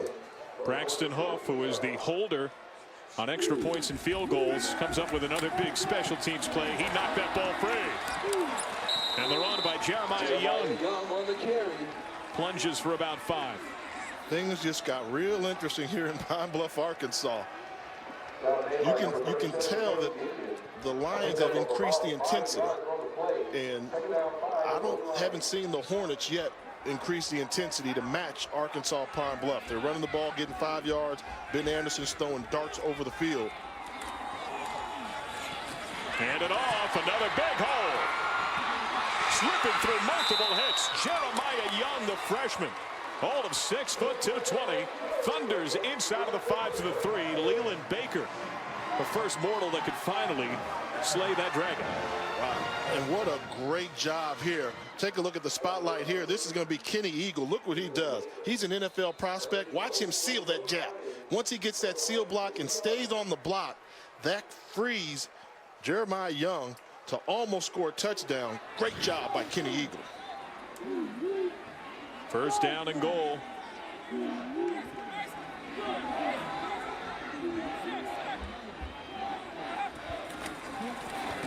Handed off. The second effort churning of the legs. Not quite enough for Jeremiah Young. I'd get up there right now, go quarterback sneak. Don't look at the signal. Don't walk too close to the sideline right now if you're Ben Anderson. Get right underneath that center. Call that quarterback sneak. You've got defensive linemen with their hands on their hip. Get that lunge forward and call your own number to get in the end zone. Taking too long, you're letting the big fellas breathe. Another handoff, and Young goes in, standing up.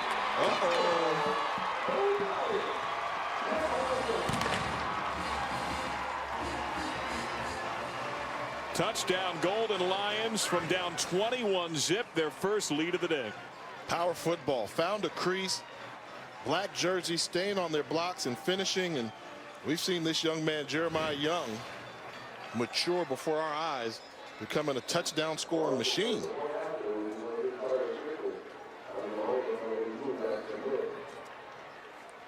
Point after. On the way. No good.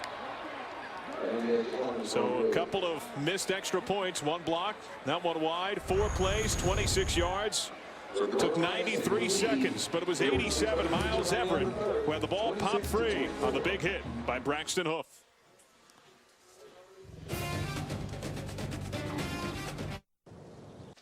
Celebration on the flagship of the Delta from down 21-zip. Arkansas Pine-Bluff now has the lead. Let's take a look at what's happened so far in the third quarter.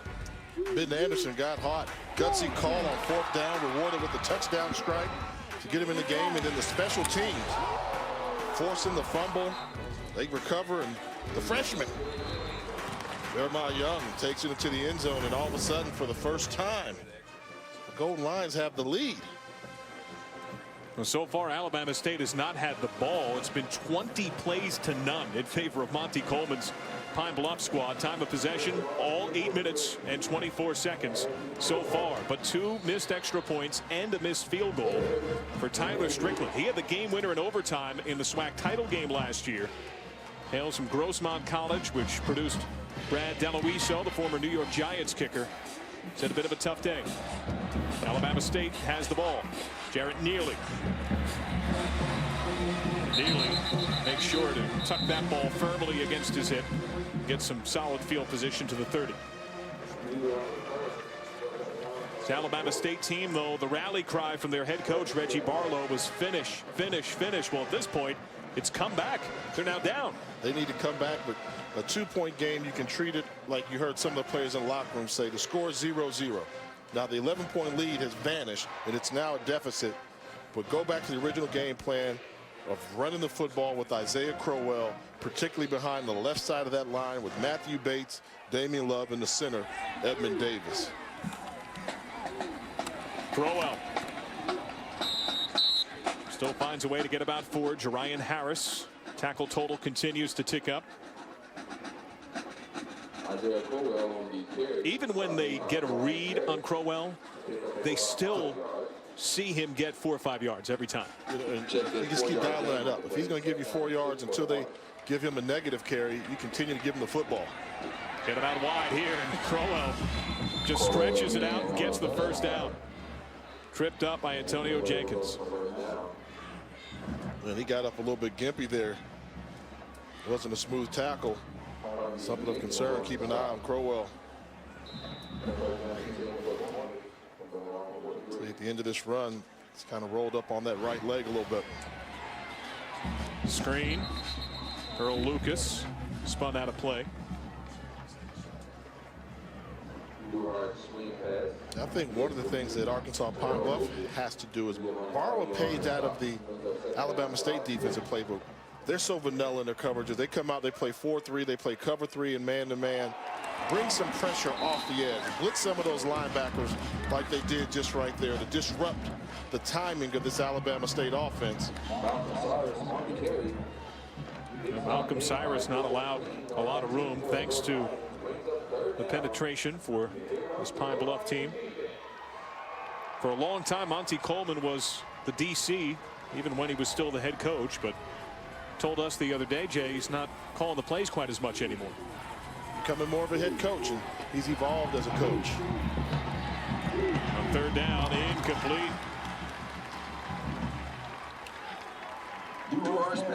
Henry, the closest target.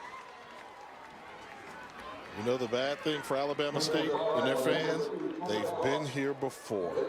Now that doubt's coming back in their mind, and they don't seem to be responding to the challenge. And I know that Coach Monty Coleman's, he's got to be proud of his football team. Down 21-0 at home to fight and get back in this game and regain the lead. Andre Mitchell calling for a fair catch. Let's take a look at the top 10 according to the Sheridan Broadcasting Network in the world of HBCU football. Bethune-Cookman. Wow, North Carolina A&T shot through there. I mean, they weren't in the top. They were in the top 10 at the bottom half, but they're there. Tuskegee, the Sheridan with their poll, they include the Division II schools. So I think what you're seeing different there is Tuskegee's now the #1 team in Division II football compared to Winston-Salem State, a team that advanced to the Division II championship game a season ago. I think Tennessee State, you know, they got the loss that they took to Bethune-Cookman by 3 points, but I think they're probably one of the best teams in the country by far. Jeremiah Young, not a whole lot on the first go-round of this drive. Jeremiah Young on the carry. Tuskegee had a long-time partnership with this Alabama State squad. The Turkey Day Classic was an annual tradition for nearly a century, but this year it'll be here on ESPNU. It's Stillman, a Division II school, that will take Tuskegee's place. Yeah, because I kind of, when you said the word partnership, I kind of said, that was a rivalry. I don't know how many rivals or partners, and some of the traditions go away. That's the changing landscape of college football. Pass complete. But Darius Eckwood. I say partnership because they made a lot of money together. And for a long time, Tuskegee did not go to the Division II playoffs, so it could make a boatload of bucks by playing that game. But now Tuskegee saying that it wants to go to the Division II playoffs, and Alabama State has a brand new facility it can make even more bank on. Yeah, and both teams should do well. Alabama State keeping the game at home, as well as Tuskegee should do well in the playoffs. Anderson forced to throw it away, but Pine-Bluff now has touchdowns in 4 of its last 5 possessions. You talked about the rhythm of Ben Anderson and how when he gets on fire, he can be a difference-making player. We haven't seen this in 2 1/4 games on the season until this latest run. Till now, they got hot, you know, playing tough teams, moved up a level of competition when they took on Arkansas State. Now he's seeing a team that's more on his level in his conference. And Ben Anderson, you'll see they go empty backfield, put him back there in the shotgun, and they put everything in the hands of Ben Anderson. Only rush 4. Anderson given time. One-on-one left side. Catch. What a throw and catch. Isaiah Ferguson brings it in. And that's another Golden Lions. What did the coaches say about Isaiah Ferguson when we talked to him? We're excited about his big play potential. Ben Anderson puts good air underneath the football, allows Ferguson to readjust, lay out, and make the big catch. 39-yard grab. Deontay Ponder, the Troy transfer, was in coverage. Some late personnel changes for Alabama State. Hand off, a little misdirection. Only a little gain, about 1.5 yards, is Trey Jenkins. If I'm Ben Anderson, I'm going to my center right now and telling him where the location of these snaps are. When the center snaps the ball, they don't know where if it hits a target or not unless you tell them. Those high snaps are going to come and hurt him. Anderson's made some great athletic plays on the snap, but look at this. Another high snap to the right, disrupting the timing of the running play. If they don't get that corrected, that can come back and really hurt them in this game for a huge loss. Pamplin is a first-year center, a redshirt sophomore of West Memphis, Arkansas. Motion, man shown, off the play fake, the pump fake. Anderson checks down, checks toward the end zone. Oh, wow. Dexter Bryant, acrobatic grab in top coverage. Trey Jenkins was in coverage, and that goes 31 yards. What a run by this Pine-Bluff team. Trey Jenkins was in excellent coverage. He did a good job of forcing Bryant to reroute. Didn't fall for the pump fake. Forced him outside. Watch Bryant readjust and then go from the inside to the over-the-shoulder catch. I mean, Bryant was right there with him. That throw was just perfectly thrown, and what a catch. And it looks like the offense goes on the field. Ben Anderson and company. There to go for 2. I think this is because they have no faith in the kicking game. Nothing shows that you go for 2 when you're up by 8, because if you kick a field goal, you're up by 9. Or if you kick the extra point. But no trust in their kicking game. And what do you know? A drop ball. We're looking for Beverly. Ponder was there. But a 6-play, 81-yard drive that takes 2 minutes and 4 seconds. Trey Jenkins. That's part of the downside of defense, right? You can do everything right, and you still get beat. He was running in the hip pocket. But a perfect pass will beat you every time if the receiver makes the catch. And I think on this drive, we saw Ben Anderson take over the game, putting plenty of air into the ball with a fantastic catch by Ferguson in the touchdown throw. This is what you call perfect ball placement, right in the sweet spot. But what a job of checking down, of giving that pump. You can feel the cadence, the rhythm that Ben Anderson has built, and it's permeated his entire team. It has now slowly and subtly flowed through both offense and defense. And what you can learn from it, when his receivers were dropping balls in the first half, you didn't see him get in their face. He wasn't yelling. His body language didn't change. He stuck with it, kept a nice, calm, cool demeanor, and I think they fed off it. And once the wide receivers started making plays, the offense started clicking, and that's elevated the defense, and as you mentioned, the special teams as well. And this Pine-Bluff team is showing the heart of a Lion, or should I say champion. Jared Neely watches that one sail back of the end zone. These Golden Lions still bidding for their first win of the year. Trying to avoid an 0-3 start that hasn't happened since Monty Coleman's first year as the head coach. And last year, Monty Coleman won 10 games, a program record. SWAC champions took down Jackson State, preseason favorites in the West with 14 of the 24 first place votes, and brought back on paper a league-high 11 preseason all-conference players, but lost so many of those bodies to paperwork and eligibility issues. And here they are with essentially the second string outside of Anderson and some other handful of players. Give Coach Coleman credit. He didn't complain about it. He accepted it. He wants to get those people back. He's a competitor. He wants his full team back, but didn't use that for any excuses. And right now, tremendously proud of his football team, I'm sure. Crowell on the Wildcat fakes the handoff. Slips through one ankle tackle, stumbled it around the 29-yard line. And I know that, Isaiah Crowell's special. And this one you got to get him the football. But right now, I think you do the opposite. I think you use Isaiah Crowell as a decoy. Because if I'm Arkansas, Pine-Bluff, you know who I'm not going to let beat me? Is Isaiah Crowell right now. I'm going to put 8 guys around him. Once again to the Wildcat. Another fake handoff. Crowell to the edge. Has the first down. One of the knocks you see on Isaiah Crowell is finishing runs. He's a home run hitter. He's got the speed. Now, the great runners, they get in space like this, they're going to take that cut and pick up those 3 or 4 extra yards. He went out of bounds without being touched. Lean forward, dive, pick up those 3 or 4 extra yards that you need. That's what the great ones do to finish off runs. He's now off the field. Duhart out of the pistol with Cyrus behind him. Toss play to Cyrus. Cyrus, brought down right around the line of scrimmage. Antonio Jenkins, he has been all over the place.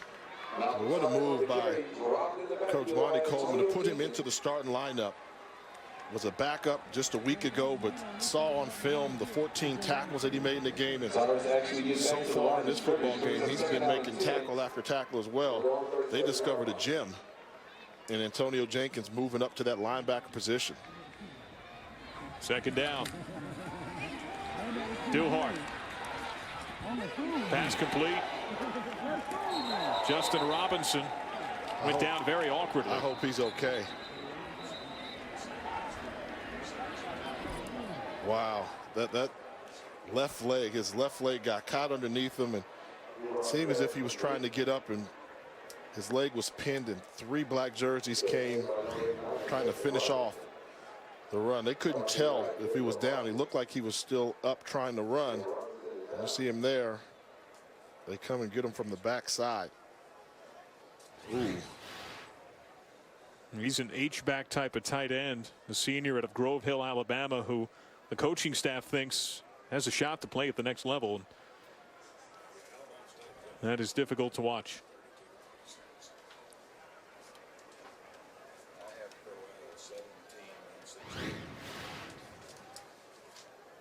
So here, tackle being made, the hit. His leg, he was in an awkward position. He had his right leg actually up, like he was just taking a knee, and the left leg was underneath him.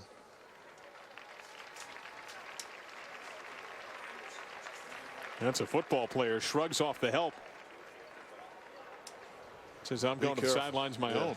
You don't need any macho points. Just walk. Take it easy.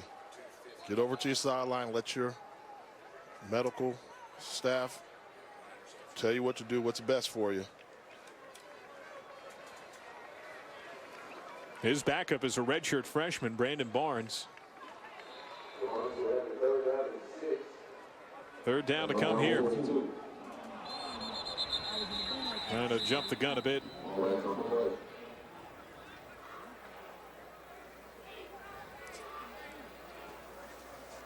Defense, offsides, number 19, unabated to the quarterback.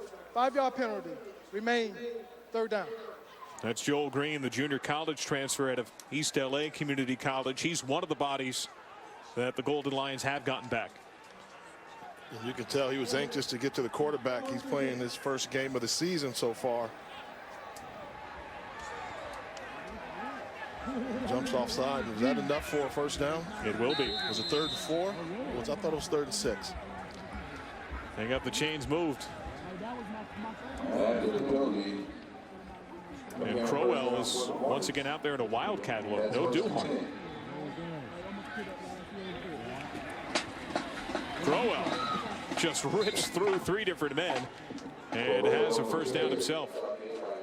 Doesn't take him long to get him going. You know he's going to hold on to the football. A little misdirection and 1 step, and boom, he sees the gap. That's what makes him special, to see the hole and the ability to get to the hole in a hurry. Antonio Jenkins was the man that finally got him. Something apparently fell down to the field that's getting handed to the coaching staff for the near side. Monty Coleman flips whatever the debris is onto the bench. Offensive coordinator Fred Keiss is saying we need you, so we're not even going to give the quarterback the read. We're going to put Isaiah Crowell in the Wildcat formation and ensure that his star player gets touches. That he does to the 38. Time ticks down in this 3rd quarter. Jenkins again, the tackle. Now, you thought that he should be used a bit more based upon when you saw Alabama State earlier in the year. Can't use him much more than they are right now. Yeah, I like this. I've never seen the Wildcat formation from him. You're putting the ball in your best offensive weapon's hands. And right now, having success running the football behind Isaiah Crowell. 2nd down again out of the Wildcat. We'll get the final play of the quarter off and a near loose football. Some awkward exchange there with Cyrus and Crowell and multiple flags.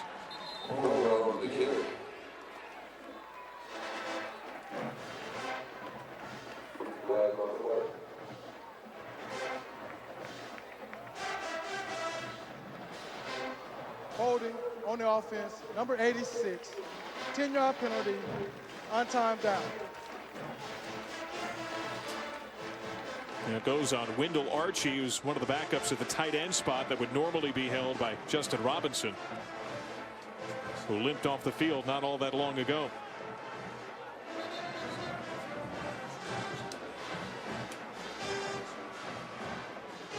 The teams are huddling up, believing the quarter is over, but due to the penalty, Jay, they got to go out there and snap this ball. Cannot end the quarter on the penalty. So this would be what they call a timeless down.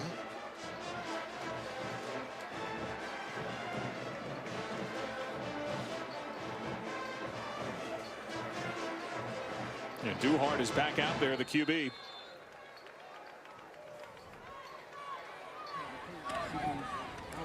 Screen to Lucas. Lucas changing directions. And that will mean the conclusion of the third. It is a 32-24 Arkansas Pine-Bluff lead. We'll have the fourth after this. Our game summary, 32-24 your score, the fourth quarter about to get underway. And Jay, it's expected to see Isaiah Crowell do well, but how about Isaiah Ferguson? 3 catches, 93 yards. He had 3 catches for 8 yards and no TDs entering today on the season. Starting to gel a little bit. They were excited about his potential, and he's made some big catches after the wide receiver corps as a whole played subpar in the first half with a number of drop balls. And Ben Anderson, who started the game 0 for 7, now 21 of 33.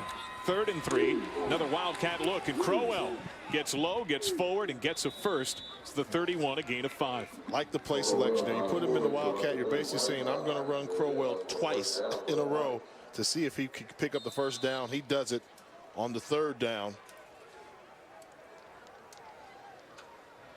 Keeps the drive alive for the Hornets. It's a 32-3 scoring run, to borrow the basketball terminology, for Pine-Bluff. Remember, this was 21-zip in favor of Alabama State. Duhart out of the pistol. The handoff to Cyrus. They have got this Pine-Bluff team guessing. That's another first out of the 19. Gain of a dozen. This misdirection, the Wildcat looks, not knowing who's back there. It's been hard to keep up.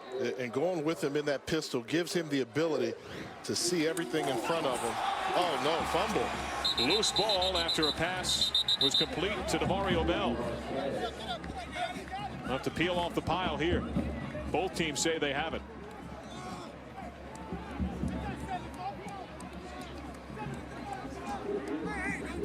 This could be devastating if Arkansas Pine-Bluff has indeed forced a fumble and come with the recovery. Alabama State down by 8, driving.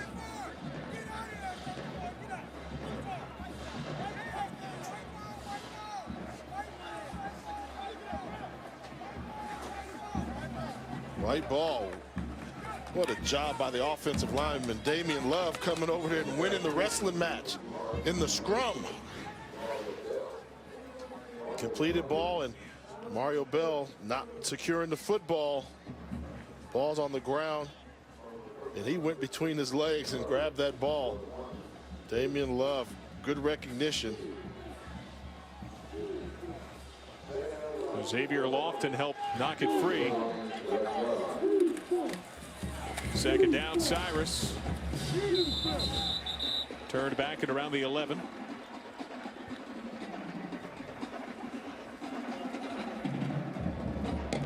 Caleb Ely, the defensive tackle, redshirt sophomore to Houston, Texas, with that tackle, brings about 3rd down.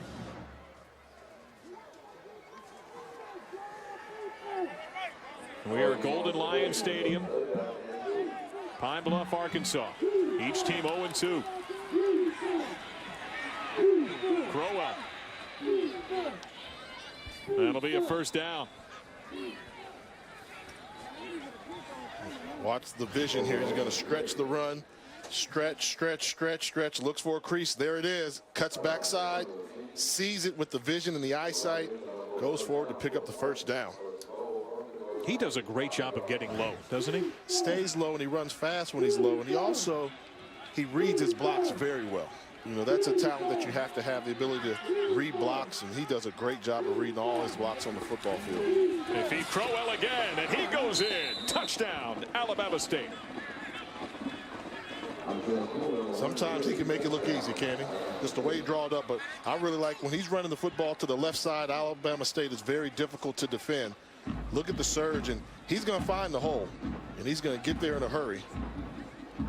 He's got the knack of seeing daylight and the physical attributes to be able to attack holes quickly. Puts a lot of pressure on your defense to make sound tackles. We got a 2-point game, and it's a 2-point conversion try, looking to tie it up.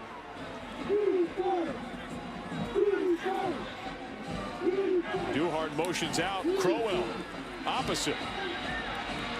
Crowell not in. Escorted out of play. A 13-play, 75-yard drive that took 5 minutes. But Giovanni Harvey took Crowell out of bounds. Reggie Barlow's club still trails. Days, I was known for keeping calm in the face of chaos. ESPNU College Football Primetime is presented by McDonald's. I'm loving it. 2-point game. Ben Anderson, the quarterback, number 11, had a tough start to the year, had a tough start to the day, but boy, things have changed. Not getting help from his wide receiver. Started off 0 for 7 with 4 drop balls during that stretch there. Sees good throws, but unfortunate. But then what happened? Caught on fire. 21 of 26, throwing darts. It's like the old video game you used to play. He's on fire. Ben Anderson, a tale of 2 football games within a football game. He hadn't thrown for 200 yards in a game on the season, did it in just that span, and he went from no touchdowns to 3 as his team in the driver's seat. Up by 2, but they need to continue to score because Isaiah Crowell's on fire as well for Alabama State running the football. He had 45 of his team's 75 on that last drive. Here the run back. Andre Mitchell. Take a look at news around the FCS. 11 wins over FBS teams so far. That's been the story and continuing to grow. And they've got some good stories that are taking place there. Zach Zinner, 295 yards versus North Dakota. And how about North Carolina A&T? You talk about HBCUs in the rankings there. A&T going on the road and knocking off Appalachian State. Recovery by the huge victory for the Mid-Eastern Athletic Conference. And also, as we speak right now, Bethune-Cookman leads Florida International 28-7 in the third. So that could be a monumental victory for the conference as well. Looks like a fumble on the return by Andre Mitchell. The ruling is that Pine-Bluff maintained possession of the ball, so they'll send out Ben Anderson. Was he down? You know, I thought he was down, but the knee was never really down. Seemed like it was in the air, but good job to recover to take it out of the hands of the replay officials. Double tight look here for the Golden Lions. Each team is dipping into its bag of tricks. Showing everything. One of the few times we've seen Ben Anderson line up under the center as well. Hand it off. Jeremiah Young has emerged as a major star today. Even when the contact comes, he still lowers the shoulder, gets 3. I think you've got to go with that spread offense. You put 5 wide receivers out there. They tried to go double tight end, but it didn't solve anything. You still saw great penetration by Edward Mosley, the third, number 99 in white. He's having a field day on the defensive line. 2nd and 7. The holes that are there now for Jeremiah Young and company, vastly different than we saw start of the day. That's another first down. The offensive line has turned things around dramatically as Courtney Berry's closing in on teen tackles. And that's a great read option there. You see Ben Anderson realizes number 99 is spying him. He was the unblocked lineman. If he's spying the quarterback, give it to the running back. Allow him to run the football. Make it 15 tackles now for the redshirt freshman Courtney Berry. And make it 1st and 10 for these Golden Lions.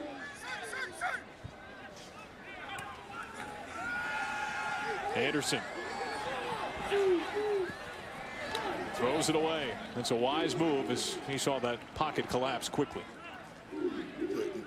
Something that Anderson, he did something, just didn't have the timing on that play. If you notice, when he dropped back, he did a play action fake to somebody that wasn't there. Watch this. Who's he faking to? He's faking the wrong way. The running back's going to the left. He's faking right.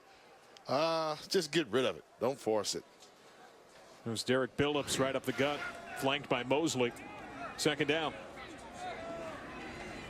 Put him back in the gun where he clearly seems a little more comfortable. Anderson, tuck and run. Right by Berry. And by a few more, the ball pops loose. Looks like Pine-Bluff, though, has it. Dexter Bryant, the wide receiver. Johnny on the spot. The ball security, because he has such a wiry frame, the ball can come out easily. Great speed. He told us he was faster than people thought. He's in full sprint mode right now. Doesn't have the nose of that football covered, and you can tell they're going for the ball. Good job. Oh, the knee was down. But great recovery, just in case, by Dexter Bryant. Darius Washington knocked it loose. 41-yard gain. You know what I liked about Anderson on that run? He was outrunning angles. It takes legitimate speed to be able to outrun the angle of a linebacker or defensive back.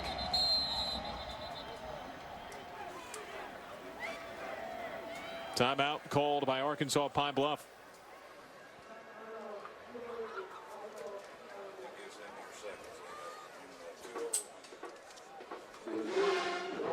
ESPNU features the most thorough college football show in the land in BCS Countdown, with in-depth analysis, discussion of the standings, potential impact of upcoming games, and interviews with college football coaches and players you won't want to go anywhere else. BCS Countdown, presented by Vizio, Monday at 6 on ESPNU, also live on Watch ESPN. There's the top 10 in the country. Alabama had a changes, and they don't miss a beat. Oregon, and they came out east and had a good victory against University of Virginia. So they're not just beating people, they're blowing them out the water. Now they're starting to get into the teeth of their Pac-12 schedule. But it's going to be interesting to see how that plays out if they can continue to score at such a high pace. The yardage piling up. Pine-Bluff was down 21-zip. Jeremiah Young has been part of that change. Fumbled, though, by Chris Terry, who entered today leading the team in tackles for loss, even though he's a rotation man in that end spot. And with Young's frame, and we've seen him have success running the football north and south, I don't want him sprinting to the sideline. As a coach, you tell him, you're not a sideline speed guy. You're a north-south one-cut type of runner. Second down at a short 10. And you're almost thinking this is 4-down territory with the woes they've had in the kicking game and even on extra points. I'm thinking this is 4-down territory if I'm Arkansas Pine-Bluff. Anderson tries to go underneath and throws that ball where only his man, Brandon Kenzie, could get it. And not a large gain, and part of that is because they do an untraditional thing in shotgun. You'll see Ben Anderson will get the snap and he will drop back another 5 steps. So he's actually 10 yards from the line of scrimmage when he's in the pocket to set up. So every throw he makes that goes across the line of scrimmage is at least 10 yards deep and then some. That's why his completion percentage will never be in the 65 to 70% range, because every throw he makes is a long throw. He can make all the throws, though, according to his coaching staff. Here on 3rd down and 5. The trick play. Go back to Anderson. The catch and the score. Jeremiah Young gets the passing TD. I love trick plays, Jay Walker. When they work, you're going to see a good job. Watch Anderson go with the flow, come around here and disappear. That's the angle he's going to take. Everything's going to flow to the left. Quick pitch on the toss. Anderson makes the pitch, turns on the speed to the outside. They don't even recognize him. Gets into the end zone for the score. And Najee Bright could sense it was coming, but he had ceded so much ground, he could not close the gap. Again, a difficult snap, but this time the extra point from Strickland is good.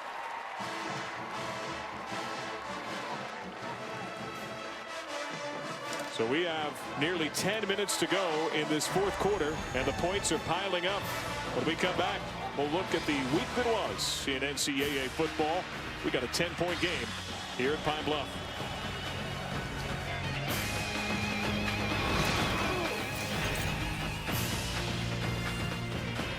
Thank you, Orville and Wilbur, Amelia, Neil, and Buzz, for teaching us that you can't create the future by clinging to the past. And with that, your history. Number of scores of late for Arkansas Pine-Bluff. How about 6 TDs in the last 7 possessions? We now have a 39-30 game. It was 21-zip Alabama State. 39-9. Pine-Bluff has outscored its conference rival. Kick return time for Alabama State. Charged to around the 26. So now you start to look at the clock a little bit, and you say if you're Alabama State, your best weapon is Isaiah Crowell, but with less than 10 minutes to go in this game, and you're now down by 9. They've got some work to do and some decisions that have to be made. Is it time to abandon the running game? Clock was running this entire time. The officials have just noticed. The clock continues to run even after they blew the whistle. Now freezes on 9:03. They got to put a good 30 to 40 seconds or so back on that clock. Please reset the game clock to 9:30. I thought it was a little more than that, Jay, but when I started doing my comments, I saw it go to 9:51. But Reggie Barlow very much might believe the same.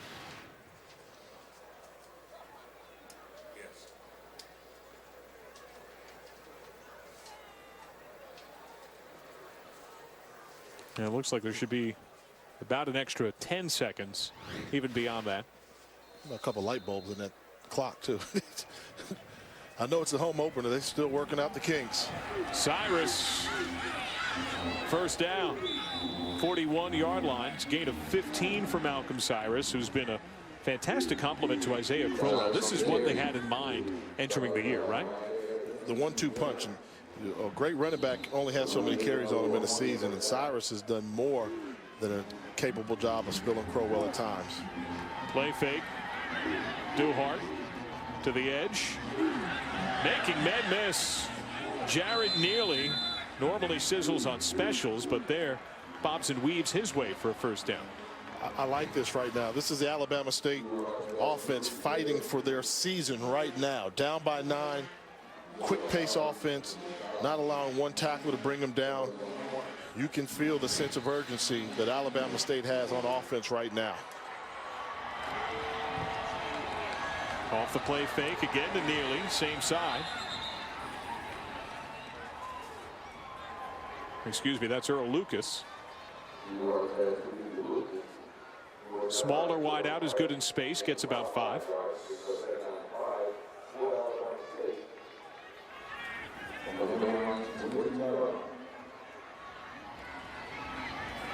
The handoff again to Cyrus. That's good for a first down. So less than 9 minutes remaining now, Jay. They do have a couple of timeouts. We're in the 4th quarter. Continue to run this ball. Oh, definitely. And right now the line is just completely dominating on the line of scrimmage. Crowell, that's about 5. It's not often you see a running team that's not one of those triple option Georgia Tech like Paul Johnson-esque offenses hand off and get 4 or 5 seemingly at will. Yeah, they go to the air, get a first down. Mario Bell brings it in to the 20-yard line. And they're moving down the field quickly. This time you sell the fake to Crowell. Pop pass behind, DeMario Bell able to hold on to the football. It says a lot for Daniel Duhart, too. When they went to all those wildcat looks, he wasn't getting many touches, let alone throwing the ball all that much, and he's been on the money. Crowell goes boundary and goes out standing up, and jaws once again after gaining 5. TQ Mims, the free safety, helped bring him out of play. They'd run Crowell to that left side where they've had success running the football behind Matthew Bates and Damian Love. Instead up the middle. He'll be short. A little more than a yard, yard and a half. to Ryan Harris piling up the tackles. He's closing in on double digits. Crowell's numbers. It's about how many touches they generally want him to have on a game, and he's got that already. Got the 25, but you know what you generally want, you throw out the window right now when you're down by 9 points on the road. If it's going to take 40 carries for him to win you the football game, then you feed him. Down player. Have you seen anything specific in the growth and maturation of Crowell now that you've seen him on consecutive weeks? I mean, you know, he seems to be running harder. Occasionally will take the easy way out, which is hard to do, you know, because he's a speed guy that has power. But I just think, you know, finishing off things. You talk with Coach Barlow saying the team has to learn to finish. I think Isaiah Crowell has to learn to finish runs. Those 3 or 4 yards that you can pick up at the end of a run, they add up over time, and you never know when the drive's going to end. And the sense of urgency, I have seen the sense of urgency from him, but I think the jawing back and forth with the opponents is something that he's got to get that under control. Nothing good comes out of talking back to the opponent the whole time. Caleb Ely's injury gives Crowell a bit of a breather. 3rd down and 2. Go back to him, but he is greeted rudely by a pair of men. As soon as he gets the ball, he loses about half a yard. Antonio Jenkins led the charge. Decision time. Down by 9 on the road. I think you have to kick it. You know, had Crowell been able to pick up 1 or 2 yards, then you can talk about going for it maybe with the Wildcat package. But 4th and 2, you're down by 9, kicked it, and forget. 30-yard field goal try for Bobby Wenzig, the star kicker for this Alabama State team. Snap, spot. Man, he's got a leg. That kick is good. Last year he missed a 44-yarder with less than a minute to go that would have tied the game when Pine-Bluff won by 3. And this one makes it a touchdown game. And it's a 6-point margin, in part due to special teams deficiencies on the other side. The kicking team missed a point after attempt there that was blocked, wasn't elevated, the timing wasn't there. Then another one that was just hooked hard to the left. And this is just a missed field goal. 5 points that they've left on the board that they wish they had right now desperately. They'd settle for just having 2 more of those points back. It's going to make for an interesting finish here in Pine-Bluff, and both coaches have seen a well-played football game. Who's got enough to make it over the finish line? Pine-Bluff with the lead and home field. These are 2 very hungry teams, each 0-2 to begin the year. Monty Coleman's squad didn't know much in the way of offensive success, scoring 11 and 14 in the losses to Arkansas State and McNeese State. But even with those points lost, 39 on the board so far today. Wenzig's kick to the end zone and a knee for Andre Mitchell. When you talk about Monty Coleman, I mean, I don't know if people realize the job he's done here at Arkansas Pine-Bluff. I mean, this is a program that Mo Forte led them to a SWAC championship game, but they didn't win, and nobody saw Arkansas Pine-Bluff coming. And he said, I've got some young guys here. By the time they mature, we'll be okay. And put that along with a star player in Teron Armstead, who they were able to get drafted to the National Football League and rode him to a championship. And as a coach, if you've got great players, you're supposed to win championships. And I think Coach Coleman deserves so much credit for the job he's done here in Pine-Bluff and having raised the level of expectations where this team expects, this school expects to compete year after year. The SWAC title last year, the first since '96, when it was a 4-way tie. That was before the championship game even existed.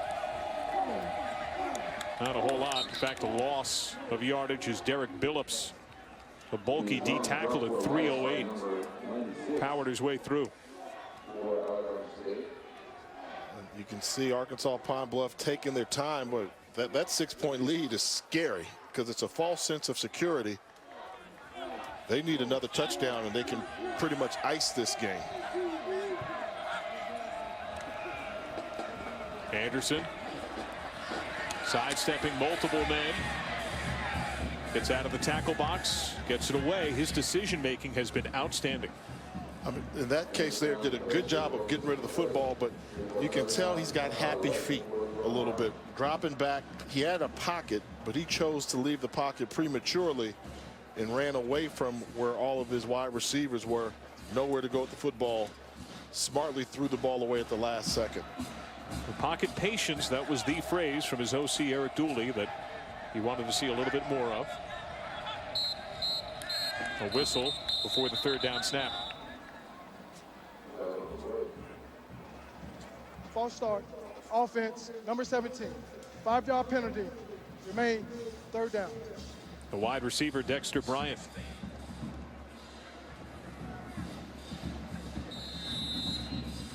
This Pine-Bluff team that could not miss. Touchdowns in 6 of 7 possessions, struggling just to help field position.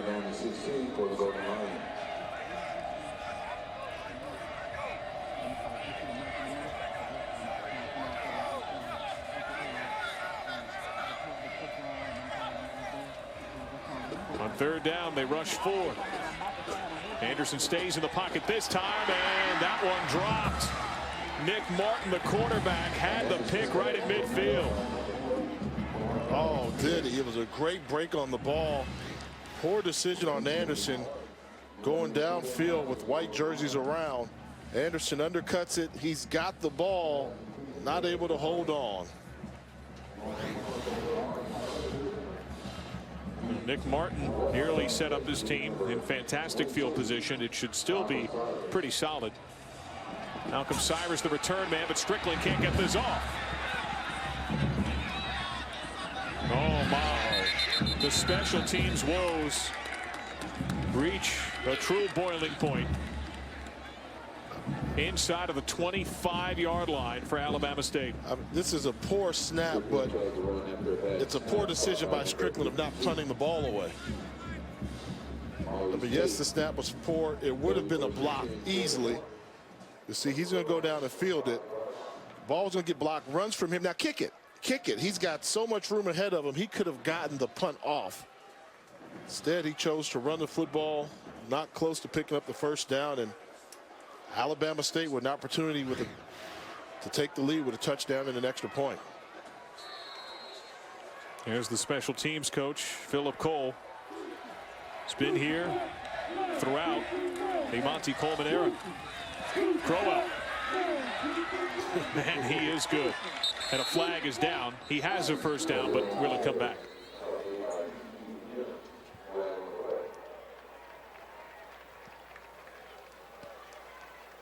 Holding. Offense number 60. 10-yard, previous spot, replay, first down. Goes on Damian Love, the guard, first team all-league. And they say can play any spot on the line. He's can play center, guard, and tackle. He's a good one, and he's had a fantastic game here tonight. But with the penalty, that's such a big penalty because it's 10 yards, and now you can't continue to use that wildcat package when you're looking at 1st and 20. They've got to throw the football.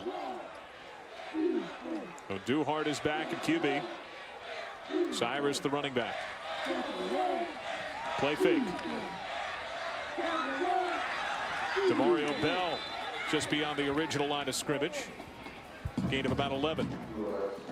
And Bell really has to hold on to that football. You've got to secure the ball. That ball came out again. He was able to recover it. If you're going to be the #1 receiver on this offense, ball security should be something, an afterthought.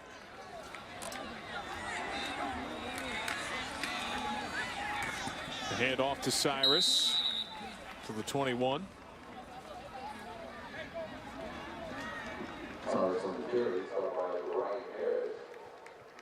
A gain of 3.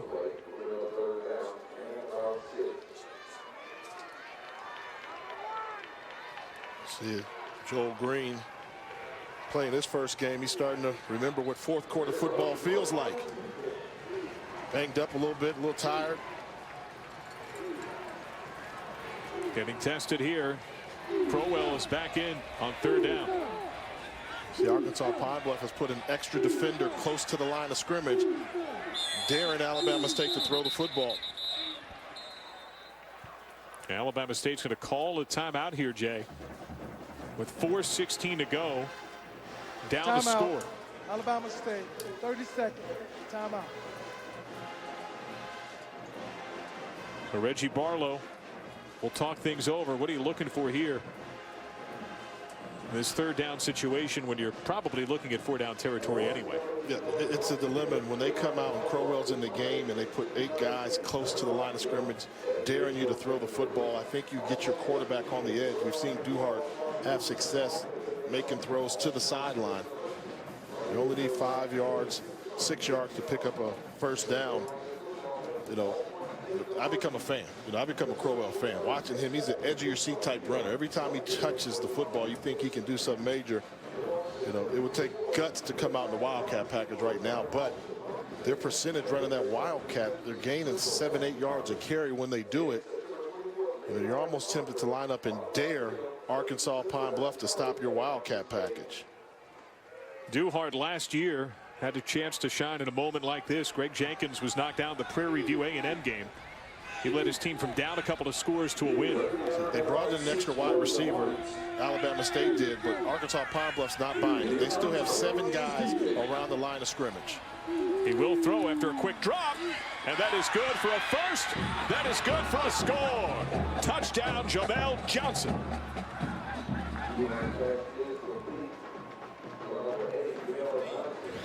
Jamel Johnson has great size, so they're going to run a double slant combination. He's going to clear it out, and you're going to see Jamel Johnson get the slant on the backside and watch him run through the tackle. One guy runs to be covered. Johnson comes in behind him, and he's 6'3", 225+ pounds with the strength to run through the arm tackle for the score. The biggest wideout in the Reggie Barlow era. The extra point from Bobby Wenzig is good. We got a 1-point game after a 3-play 25-yard drive was set up by a bungle on special teams. Jamel Johnson, the Troy transfer, in for the score. You don't want to miss the end of this.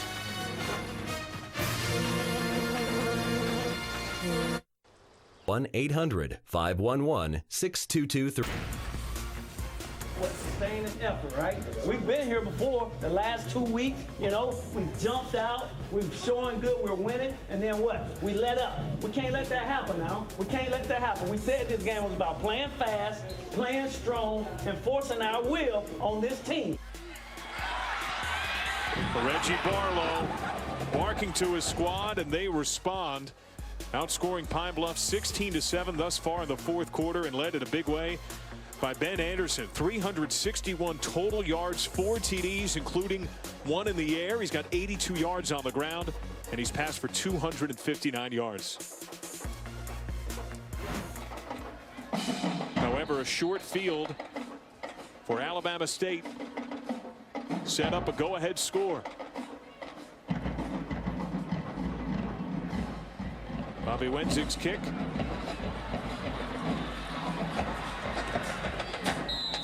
Returned out to the 24-yard line. It's college football like you don't see anywhere else. A combination of opinion, information, and entertainment. Join our panel of experts for loose, laid-back college football talk. College Football Daily, Monday at 1 on ESPNU. Also live on Watch ESPN. So Reggie Barlow has championed his team to a lead. Let's see what his Pine-Bluff squad, led by Ben Anderson, can do in response. Anderson hit the backfield and sacked. Edward Mosley. And we were talking about the pocket presence. Ben Anderson was looking at the rush rather than continuing with his reads downfield. Take a look at Anderson. You know, step up. He's looking at the rush. That's too early. He could have stayed where he was, but the feet are a little jittery. Doesn't have the full trust of his offensive line. Big sack by Edward Mosley. He was sacked 9 times in the first couple of games. That was the most of any sacks SWAC squad. Pressured again. It's sacked inside of the 5. Carlton Jones, the senior out of Shreveport, Louisiana.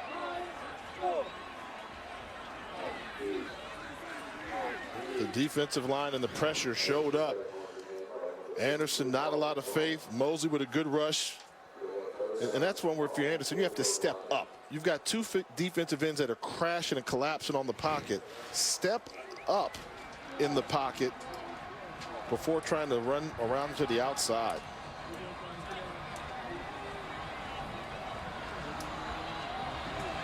Out of the shotgun from his end zone.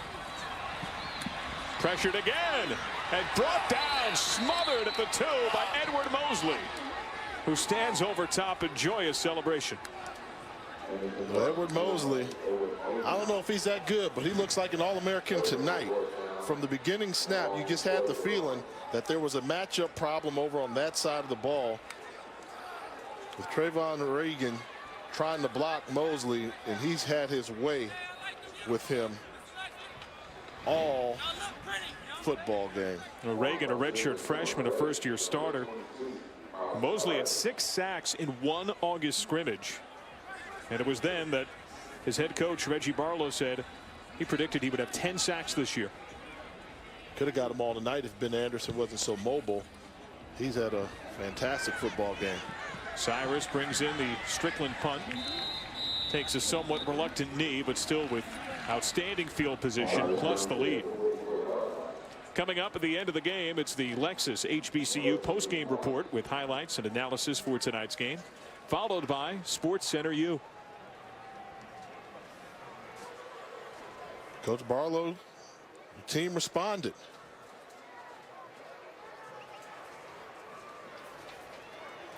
Monty Coleman rallied his squad from down 21-zip.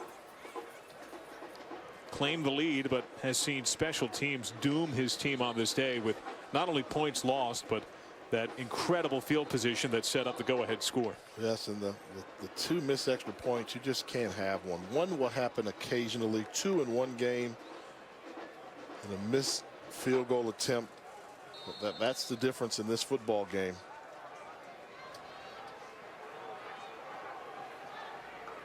With only 1 timeout, things are not looking good for Arkansas Pine-Bluff. Crowell gets a yard. Timeout called by Pine-Bluff. ESPNU features the most thorough college football show in the land, and BCS. Reggie Barlow talked about finishing. The preseason poll. These were the 2 favored squads in the East. Alabama State just edging out Jackson State in the poll. Not on the field, though. They've already lost to Jackson State this year. And Alabama State's in trail position. They've got to continue to win and hope somebody's able to knock off Jackson State. And, you know, anytime you talk about Alabama State, something's always going to be on the line when they play the Magic City Classic in October. So I know they know that their work is still ahead of them.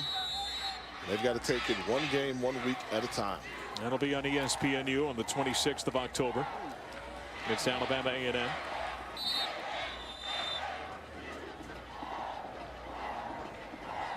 Keep it on the ground with Crowell.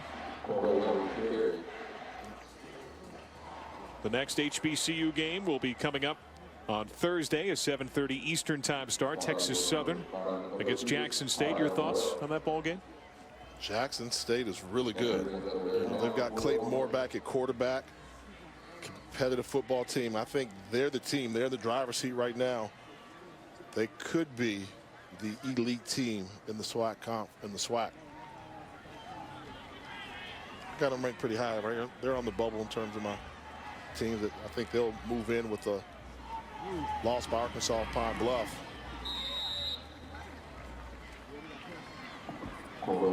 Some very conservative runs. Good news is if you're Arkansas Pine-Bluff, you will get the ball back. It's just a matter of how much time will you have. I've got them getting it probably back with less than 10 seconds after the punt.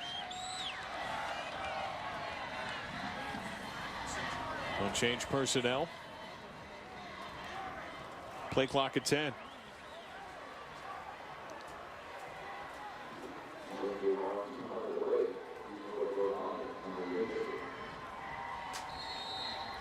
The play clock expires.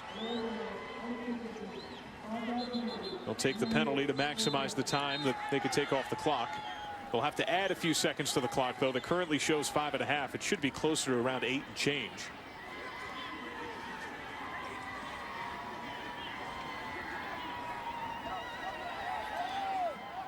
Please reset the game clock to 10 seconds. Thank you.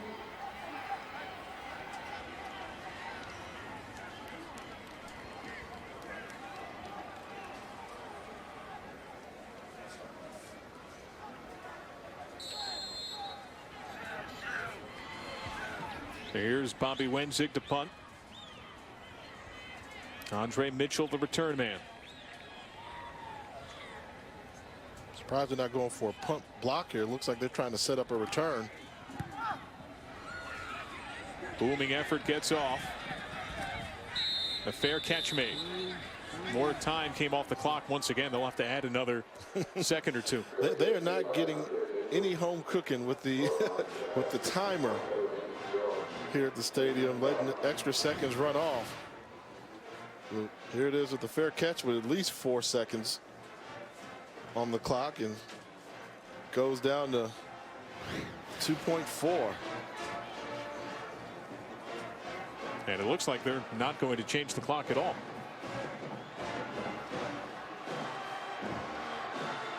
So this is the last gasp for the Golden Lions of Pine-Bluff. Ben Anderson goes underneath. Isaiah Ferguson. A lateral. Another one. That one looked forward. And the flags come out of response, and an escort out of bounds as well.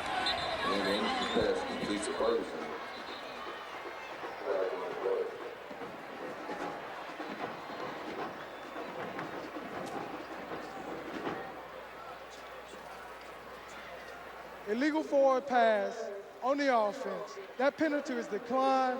The game is over. And so we have a final 40-39. Alabama State blows a 21-0 lead, but comes on back and wins it by a point.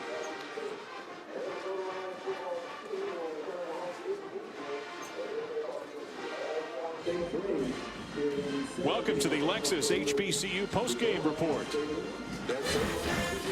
Here in Pine-Bluff,